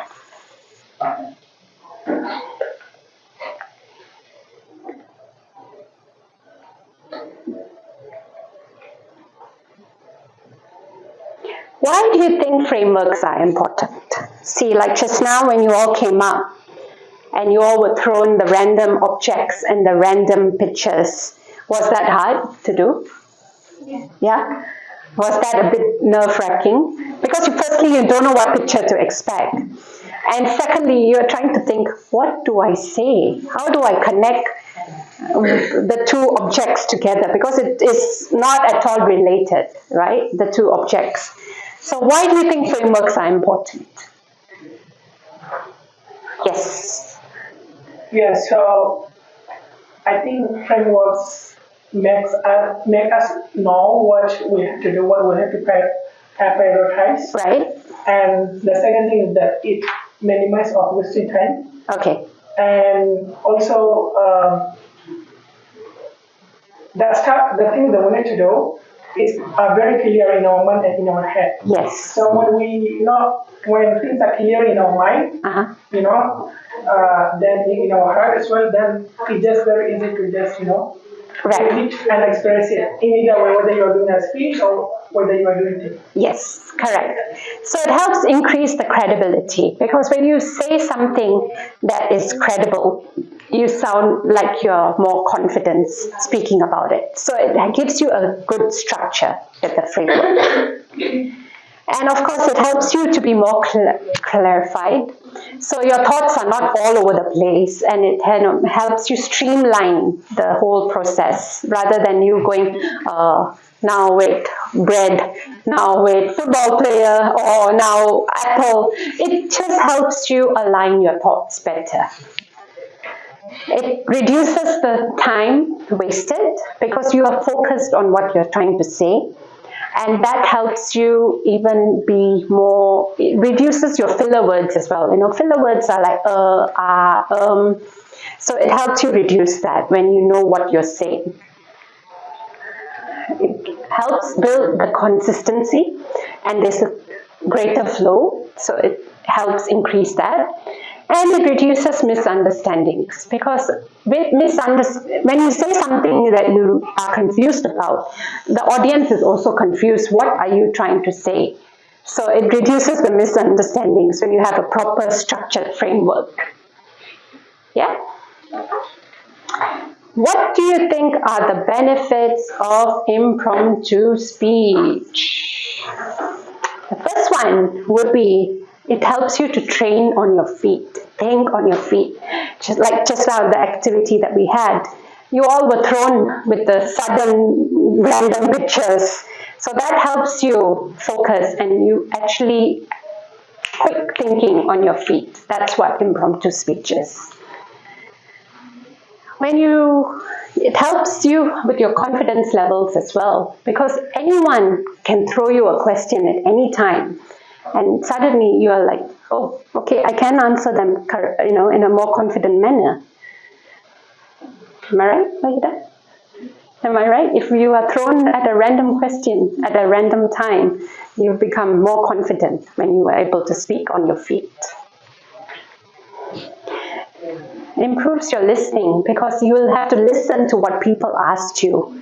Then only you will be able to answer the question. Because if they ask you about, say, microwave and grapes, but you're talking about football, how is that related? That's not at all related. Yeah? So it requires you to stay focused, helps you, yes, it helps you become more focused as well. And it helps if you're under pressure and you're speaking on your feet. All these frameworks and impromptu speech will help you generate your thoughts in a better way.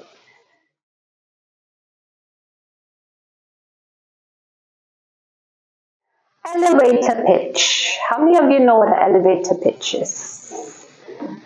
Yes. We've got two. Brian, what is it? 30-second pitch machine. 30 seconds actually pitch whatever you say to the person. Okay. Yeah. I mean, it's called elevator pitch because the conversation happens inside the elevator, right? It's only 30 seconds for you. Yes, that's right. So imagine you are in the elevator just now from ground floor to the 9th floor. When you have to come up, you suddenly meet the CEO of Google in the lift. Now you want to make a good impression on that person, right? And you just don't want to say, oh my God, he's the Google CEO, what am I to say to him? But you would like to make a good effort so that he remembers who you are, because we all are not important to him. Obviously, he's the CEO. He doesn't have time for all of us. He won't remember all of us once the elevator opens. But when you actually craft an impactful elevator pitch, in that 30 seconds, he'll be able to remember you, and he'll say, Brian, I remember him. Even though it was just 30 seconds, it was the impact that you left on your speech in that elevator. So by the end of this, you should be able to craft an effective elevator pitch as well. So I think you've all answered this already. What is the correlation between a mic and that's the lift? Because you can be thrown anytime, anywhere. Sometimes it can even be a more personal thing. Your ex walks into the lift. And you're in the same lift as your ex now. And now you're thinking, oh goodness, what do I say to my ex? Yeah? So instead of taking out the gun and the knife and all that, we don't want to do all that. We just want to make it a cool, calm, collected conversation with the person in the lift. We don't want any awkward situations. Speaking of awkward situations, let's take a look at this video where this was the most awkward elevator ride ever.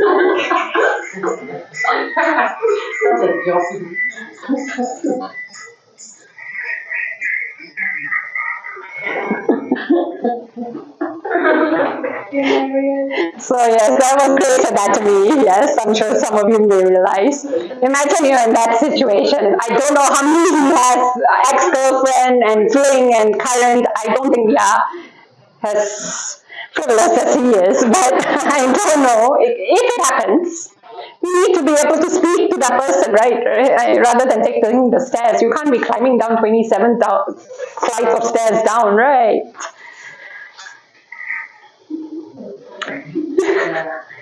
So what exactly is an elevator pitch? As Brian rightly said, it's a 30 to 60 second pitch of yourself. It's a way of introducing yourself, getting a point across, and of course leaving a lasting impression.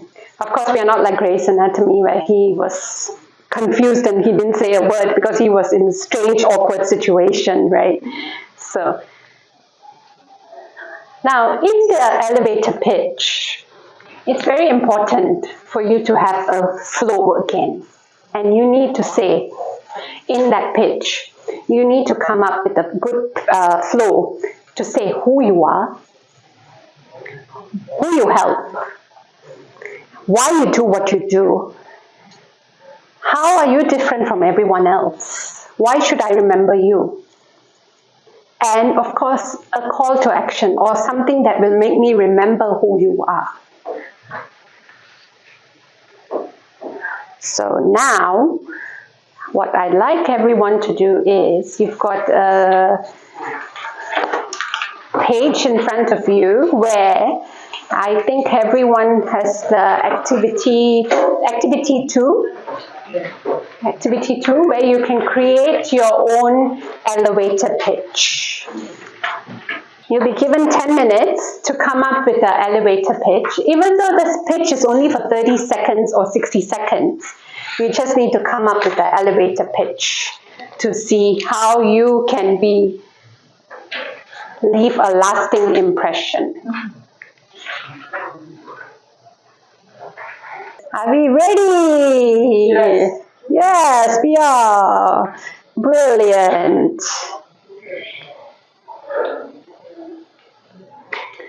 So, let me give you an example and let me go first, okay? Thank you. I can hear a lot of sighs of relief. Thank you. So my name is Gurmeet. I'm a communications trainer and a corporate trainer. I help adults and I help students by helping them overcome their fears and unlocking their voice. One of my passion is to teach, and I get a great sense of satisfaction when I see the students being able to actually reiterate whatever I taught to them. I have been fortunate to work with some of the Fortune 500 companies, and I would take it as an honor to be able to train them in a environment. So if you ever require anyone to help you unlock your voice, or any time if you feel the nerves, and if you require any time, any service of that sort where you feel you can improve your communication skills, this is my Instagram account and you can follow me and I will be more than happy to help you unlock your voice. Easy, right? Very easy, yeah. Very easy, yes. Would like to go first? Yes, easy. Okay, we've got Alex, our ever-ready volunteer.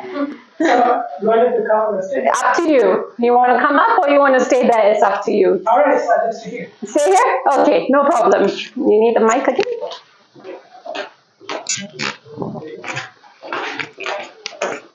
Okay. But I wrote my real company names. Yeah, it's okay. No problem. You can write your company name or your fake one. It doesn't matter. It all stays in this room only. It's okay.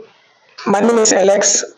I am a data scout at SBL and employee of UNHCR Malaysia at the unit of community-based protection, where we help unfortunate refugees who did not register to UNHCR Malaysia and who did not get a chance to seek asylum to Malaysia. Okay. Right. And furthermore, I also help refugee kids teaching data science, data analysis, and a bit of ICT. Okay. By the help of UNHCR Malaysia. One of my passions is to educate refugee kids, and seeing that makes me happy and proud, because there aren't many refugees who are educated. So those people who are living here need to be educated so that they can contribute to Malaysia if they can. I have been fortunate to get a chance to educate myself first, to improve myself first, then to learn about computer and data analysis. If you ever require my assistance, here's my contact card. Thank you. Brilliant. So with that, yes, you can pass the mic to the next. Okay. So who's next? Next volunteer. Who's next? Your choice. You can pick. Oh, my choice. Yes. All right. I'm gonna get the. Catherine is always in the headlights. What? So yes, Catherine, can we hear your elevator pitch? Okay. My name is Catherine. I am a jack of all trades marketer from various industries: e-hailing, education, digital marketing, automotive, agriculture, and also currently logistic warehouse. I help promote products for companies by applying marketing strategies that fits the product in hand. One of my passion is to find ways to support the sales team through sales and marketing campaigns, and seeing that makes me feel my marketing journey from different industries doesn't go to waste. I have been fortunate to drive projects with up to 40 million of sales per year. If you ever require my marketing consultation, here is my name card. If you feel like you'll need a different take on your business. Superb. What stands out for me is the 40 million that you actually helped generate. So see, It's a team effort. it's a team effort. Fantastic. So the choice is yours. Who you would like to pass the mic to now? Sheila. Sheila! Surprise, surprise. Okay. By now you all should be used to speaking, right? I mean, you all have been thrown in the limelight. On a different side. Okay, hello there. Hi again. Right. My name is Sheila. I retired from corporate very long time ago, and I freelance now. I also just started a business. I forgot about that. Okay. I more into advocate for Mother Earth. Okay, I like to help the helpless, which is the animals and Mother Earth. They can't speak for themselves and all that, right? And one of my passion is that to educate people on this matter, because I think a lot of us are just too busy with our lives, and we forget that we only have this planet to live in. We can't move anywhere else. And also the animals, they can't speak. So we have to be their voice for them. All right. And doing this and seeing this, because I've helped quite a bit with animals and also recycling, and doing all this makes me feel complete that I belong here. Right. I have been fortunate to work with people. I have friends in Rotary, and I also have friends in animal shelters and stuff like that, where we actually donate and we help out those who needs it. So if you ever, I won't say if you ever require, okay, my call of action would be, if you want to pay it forward, please do it towards Mother Earth and the animals. That's it. Well done. Sheila, thank you for that inspiring elevator speech. Next. Oh, okay, that's easy. That was so fast, huh? It's like a hot potato. Here, take a bite, take a bite. I don't want to be in the limelight. Okay, hello again. My name is Verena. It's spelled as Verena. And just to let you remember me better, it's actually a Latin word for true self. I'm here to actually help people to find happiness in midst of the busy, chaotic work life.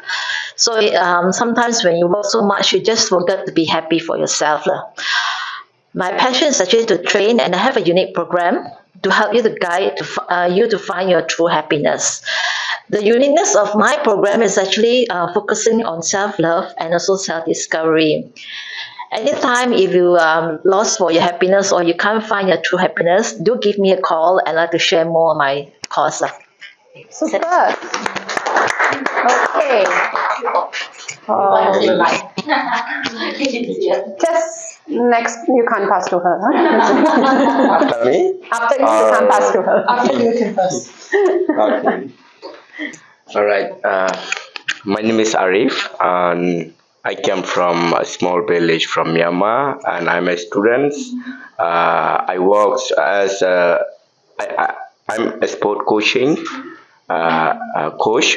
I'm a coach, and I help our community children by giving educations what they need. Like and I support what they need. And yeah, one of my passion is to improve myself as well, and then I try to help the whole community children, no matter they are from only Myanmar or Afghanistan.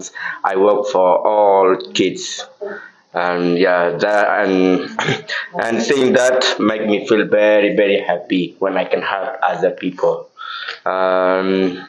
Unique, what is that? How to spell? My pronunciation is bad, this word. So Uniqueness. yeah, uniqueness Yeah. is I have been fortunate to the speak and write in English. Yeah, if you ever require my help on teachings sport teaching to the kids, you can contact me. Here is my card. Superb. Pass the mic to someone in the back row. Someone in the back row. Someone in the middle. Okay. So hi everyone. My name is Ong Papa Win, but you can call me Snow, and I'm from Myanmar, and I am a kindergarten teacher. And I help children unlock their brain cells by like teaching them all that they need to learn to improve and unlock themselves in all kind of forms in ECE, which is oh no. Okay, relax. In all kinds of early childhood education. Okay. And one of my passion is teaching while playing, and that keeps them interested in the topics that I'm trying to teach them, and make sure that they're entertained and happy, make sure that it is fun for the children. And seeing that makes me feel happy and proud. And I have been fortunate to be able to be a teacher and guide children. And one of the most fortunate and uniqueness thing that I have ever dealt with is being a teacher to an autistic kid. So he was struggling a lot with speech delay and a lot with expressing himself and like having a lot of social struggles. He's very much of a loner. So being able to guide him and spending a lot of time with him, playing with him, he started changing in less than a month. Wow. He started talking a lot. He started getting very talkative. He was very playful. He was able to mingle around with other children, and that will forever be the biggest achievement in my life. I will always be proud to tell that I helped this boy unlock himself in many terms.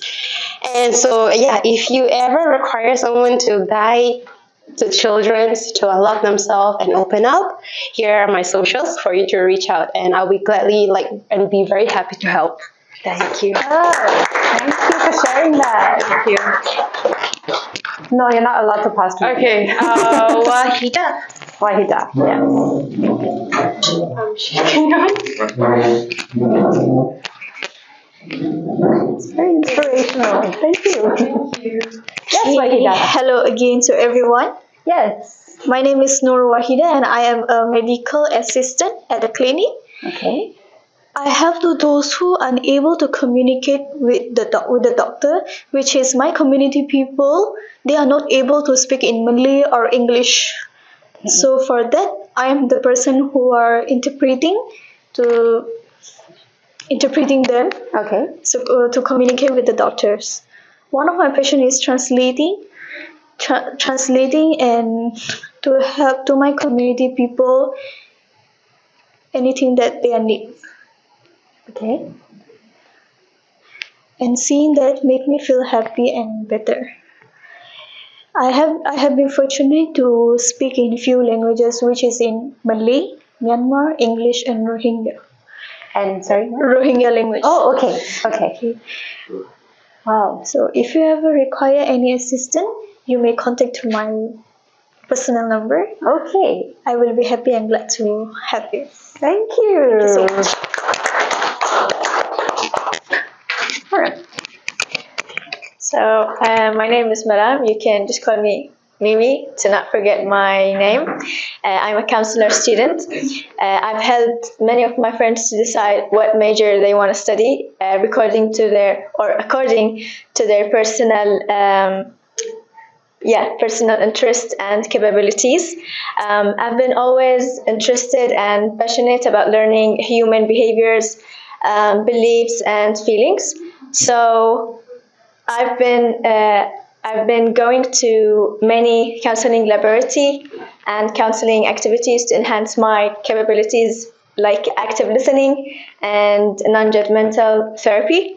So if you ever felt like you needed someone to talk to, a non-judgmental person, you may contact me. Fantastic. Brian. Hi, my name is Brian. I'm a sales manager for Tanabe Pharma.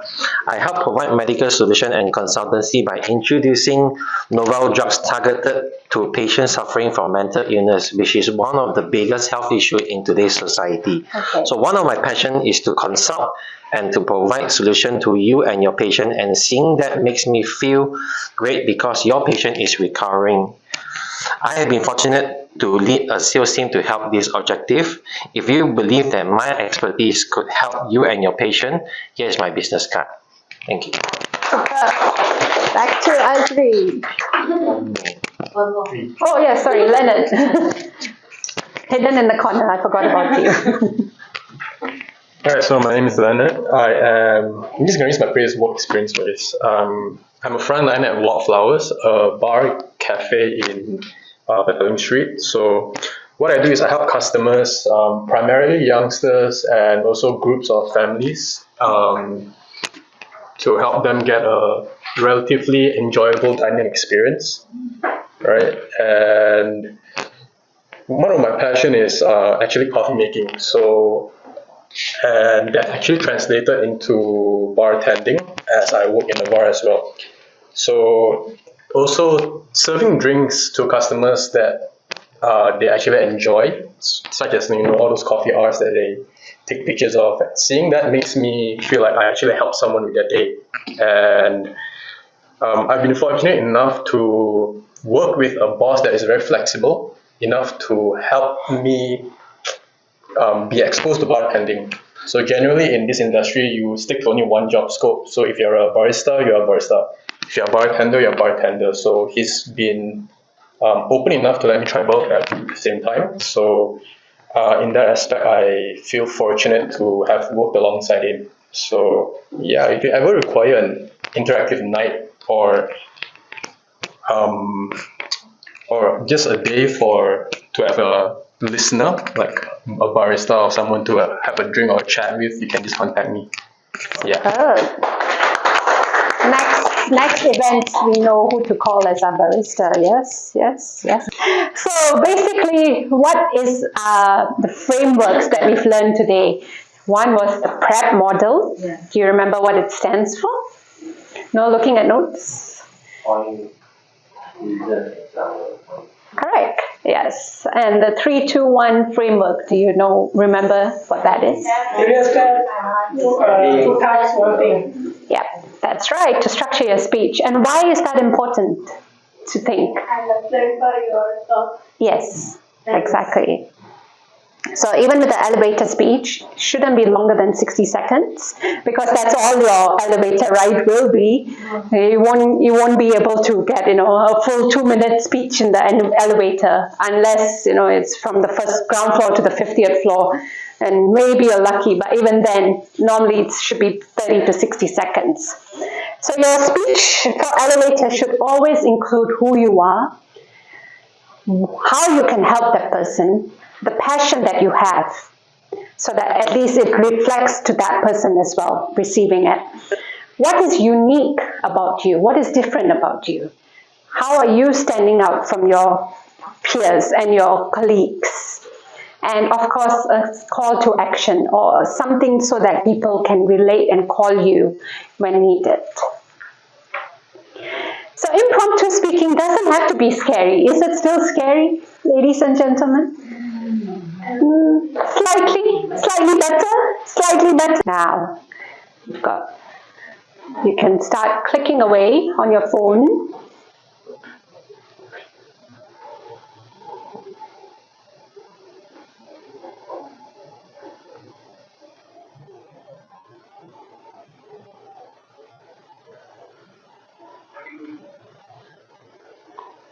Ten, 9.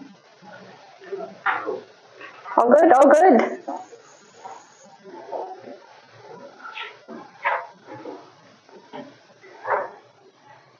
Okay, the answer was D.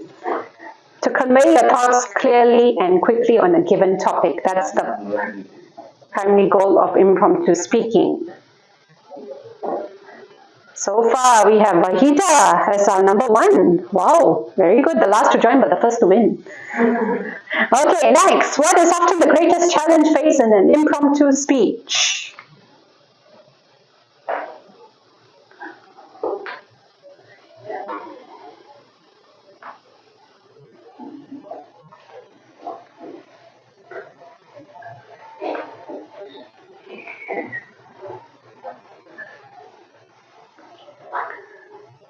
Are we good? 5 seconds.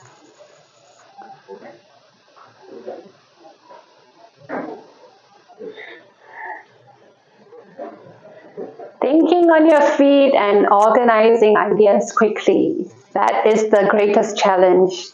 Agreed? Yes. Okay. Oh, Sheila is on top right now. Okay, we've got Sheila leading. Are you all ready for the next question? What should you do when asked to give an impromptu speech?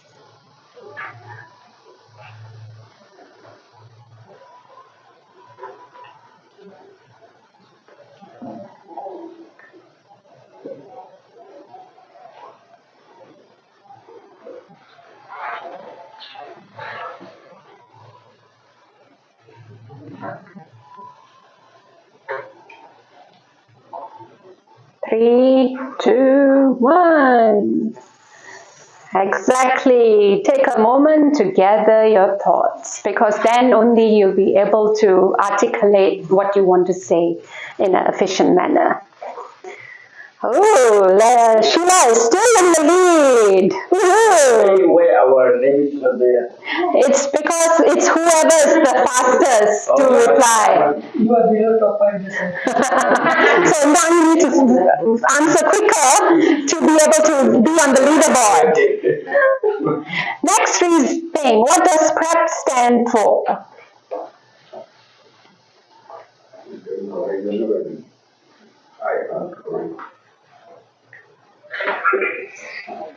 You are married?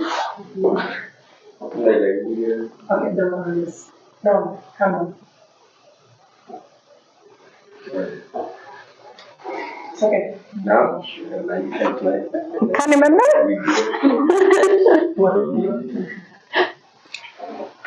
Okay. Point, reason, example, point. That is what the PrEP framework is. Oh, Leonard is on the lead now. Sheila, what happened? You lost your lead. Next, what is the FAB technique? Remember, this was to help build your confidence. What do you think is the FAB technique? What does it stand for?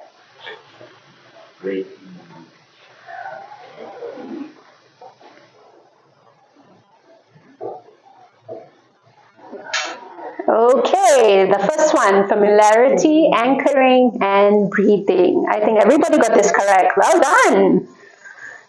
Okay, we still have Leonard. Oh, okay. What is the 3-2-1 model? This was another framework that we used. No cheating, no cheating.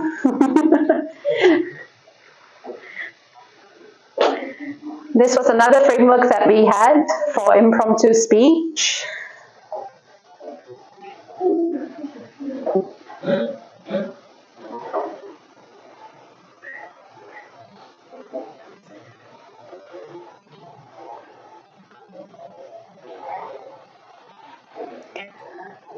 Okay, yes, the first one, 3 steps, 2 types, and 1 thing. Who's winning? Maram! Wow, well done. How long should an elevator pitch be for?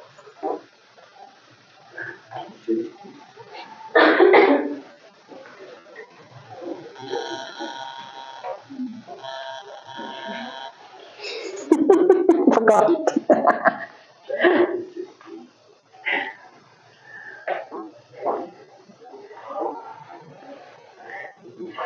30 to 60 seconds. Yes, that's right. Ooh, very well done. We still have Mariam on top as the leader. Okay, what is the 4-4-4 method of breathing also known as? This was in the beginning, remember, to help you boost your confidence.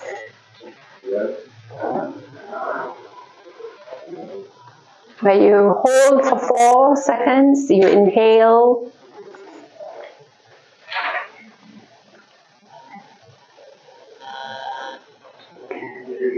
Okay, it's called box breathing. Yes, remember the diagram, the box diagram. Yes.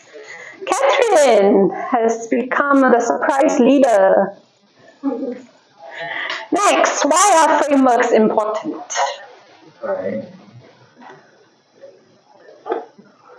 This is to help for your impromptu speech. Why is it important?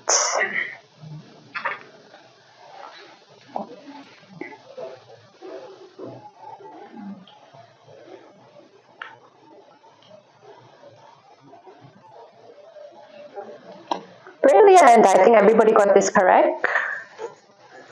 Still Catherine, going strong. Last question. What does CTA stand for in an elevator pitch?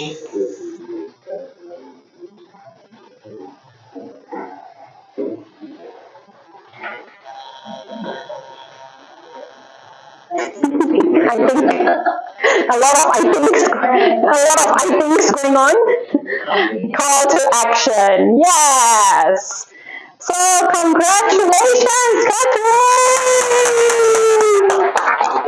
So then you get some chocolates.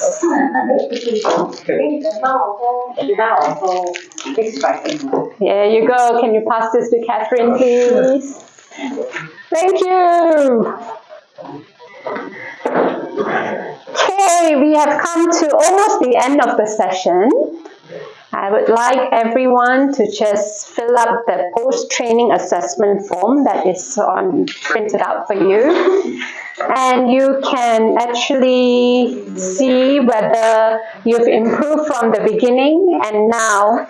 Compare the scores that you've had earlier and now.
All good with the post-training assessment? Do you all see an improvement from the beginning and the ending based on your own self-assessment?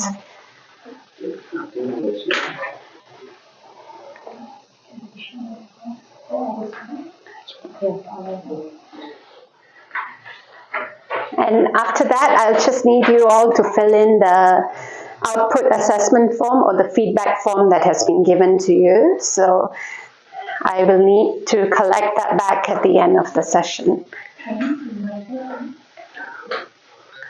Put your name. Yeah, just put my name. Name and the provider. Yeah. Same like that. Yeah.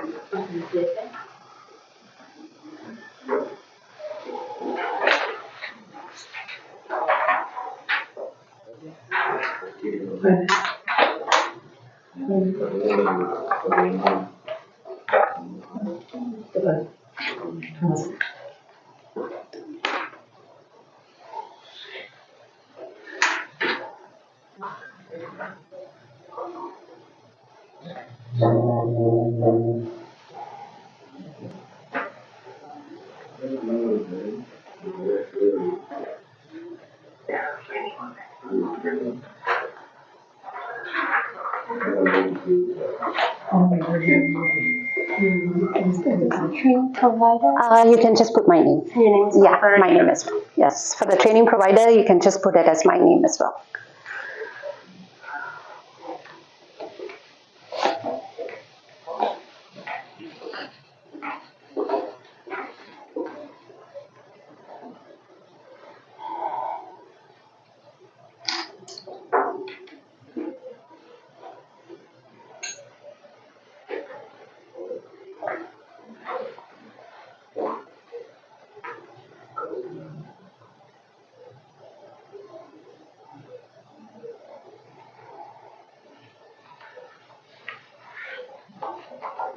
Where there's the mention of your pre-test score and post-test score is the assessment that you guys did for the beginning and the end.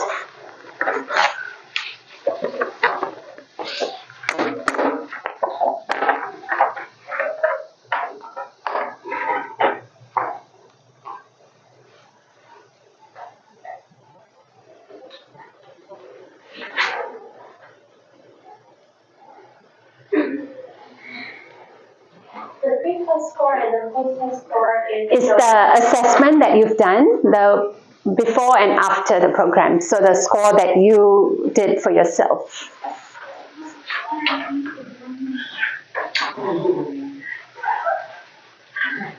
You did the wrong assessment, or I read disagree. for which one? Oh, no problem. You want another? Yes.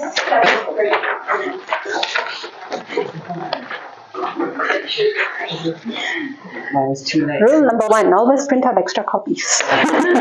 Just in case this happens. Yes.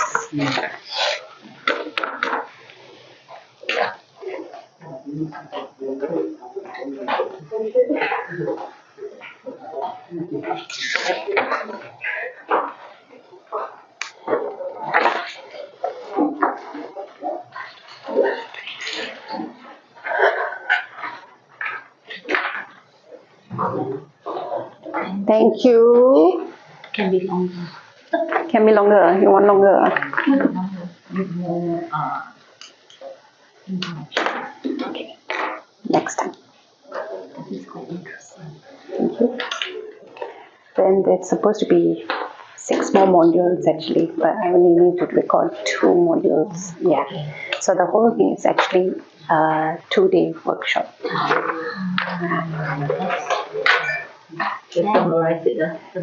Yeah, so just fun. Yeah. Thank you. Thank you. That you can keep. That's for you to keep. And that's for you to keep. I only need the feedback form. Thank you so much.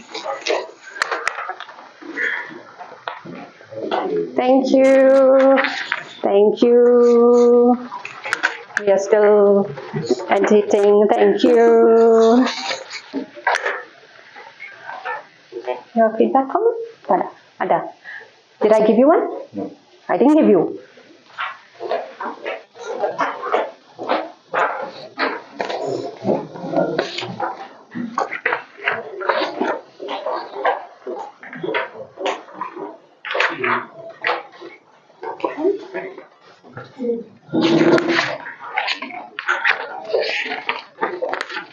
Does anyone have any questions?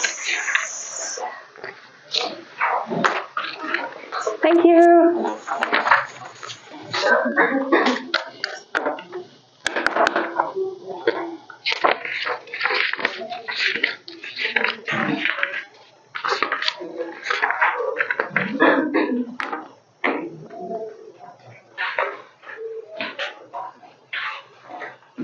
Have you got the form? Course name is Unlocking Your Voice.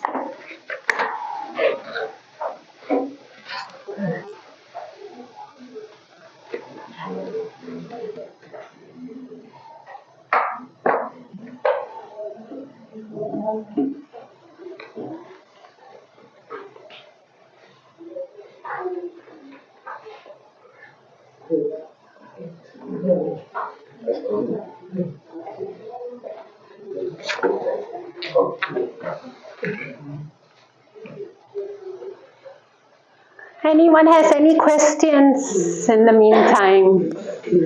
No? No, all good. Do you feel more confident talking now if you were given a chance? Yeah? The framework helps, yeah? It does help.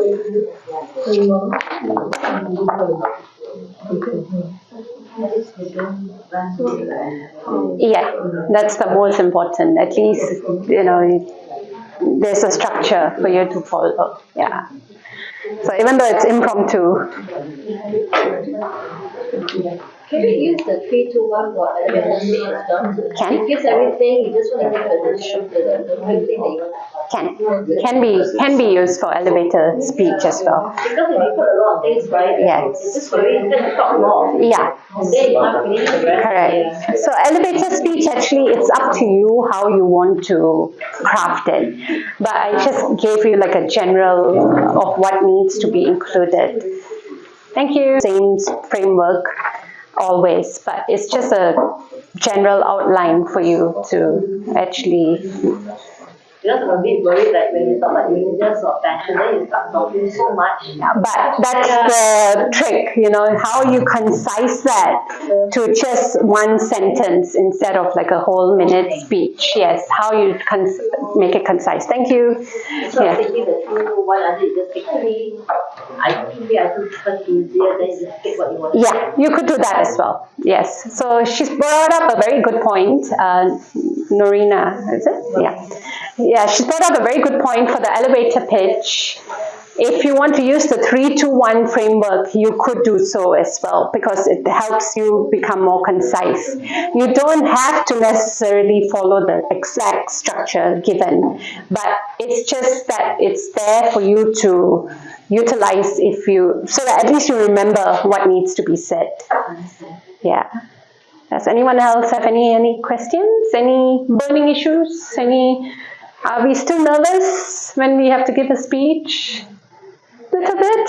Maybe it's the coffee. It's the coffee, yeah. It's supposed to be dark chocolate instead. First time Exactly, yes, first time. So, thank you all so much for being here tonight. Yeah, it's already, okay, this afternoon. Yes, thank you so much. And I hope you all enjoyed the session.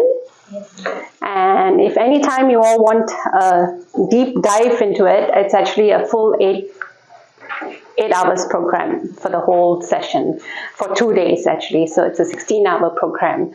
This was just an introduction to it. So the whole thing is where we deep dive into the pitch, the pace, the volume, eye contact, expressions, everything, body language. So it goes deeper into all that as well. Thank you so much. Give yourself a round of applause, everyone. And there's more snacks. You can help yourself if you haven't eaten yet. So thank you once again. Thank you.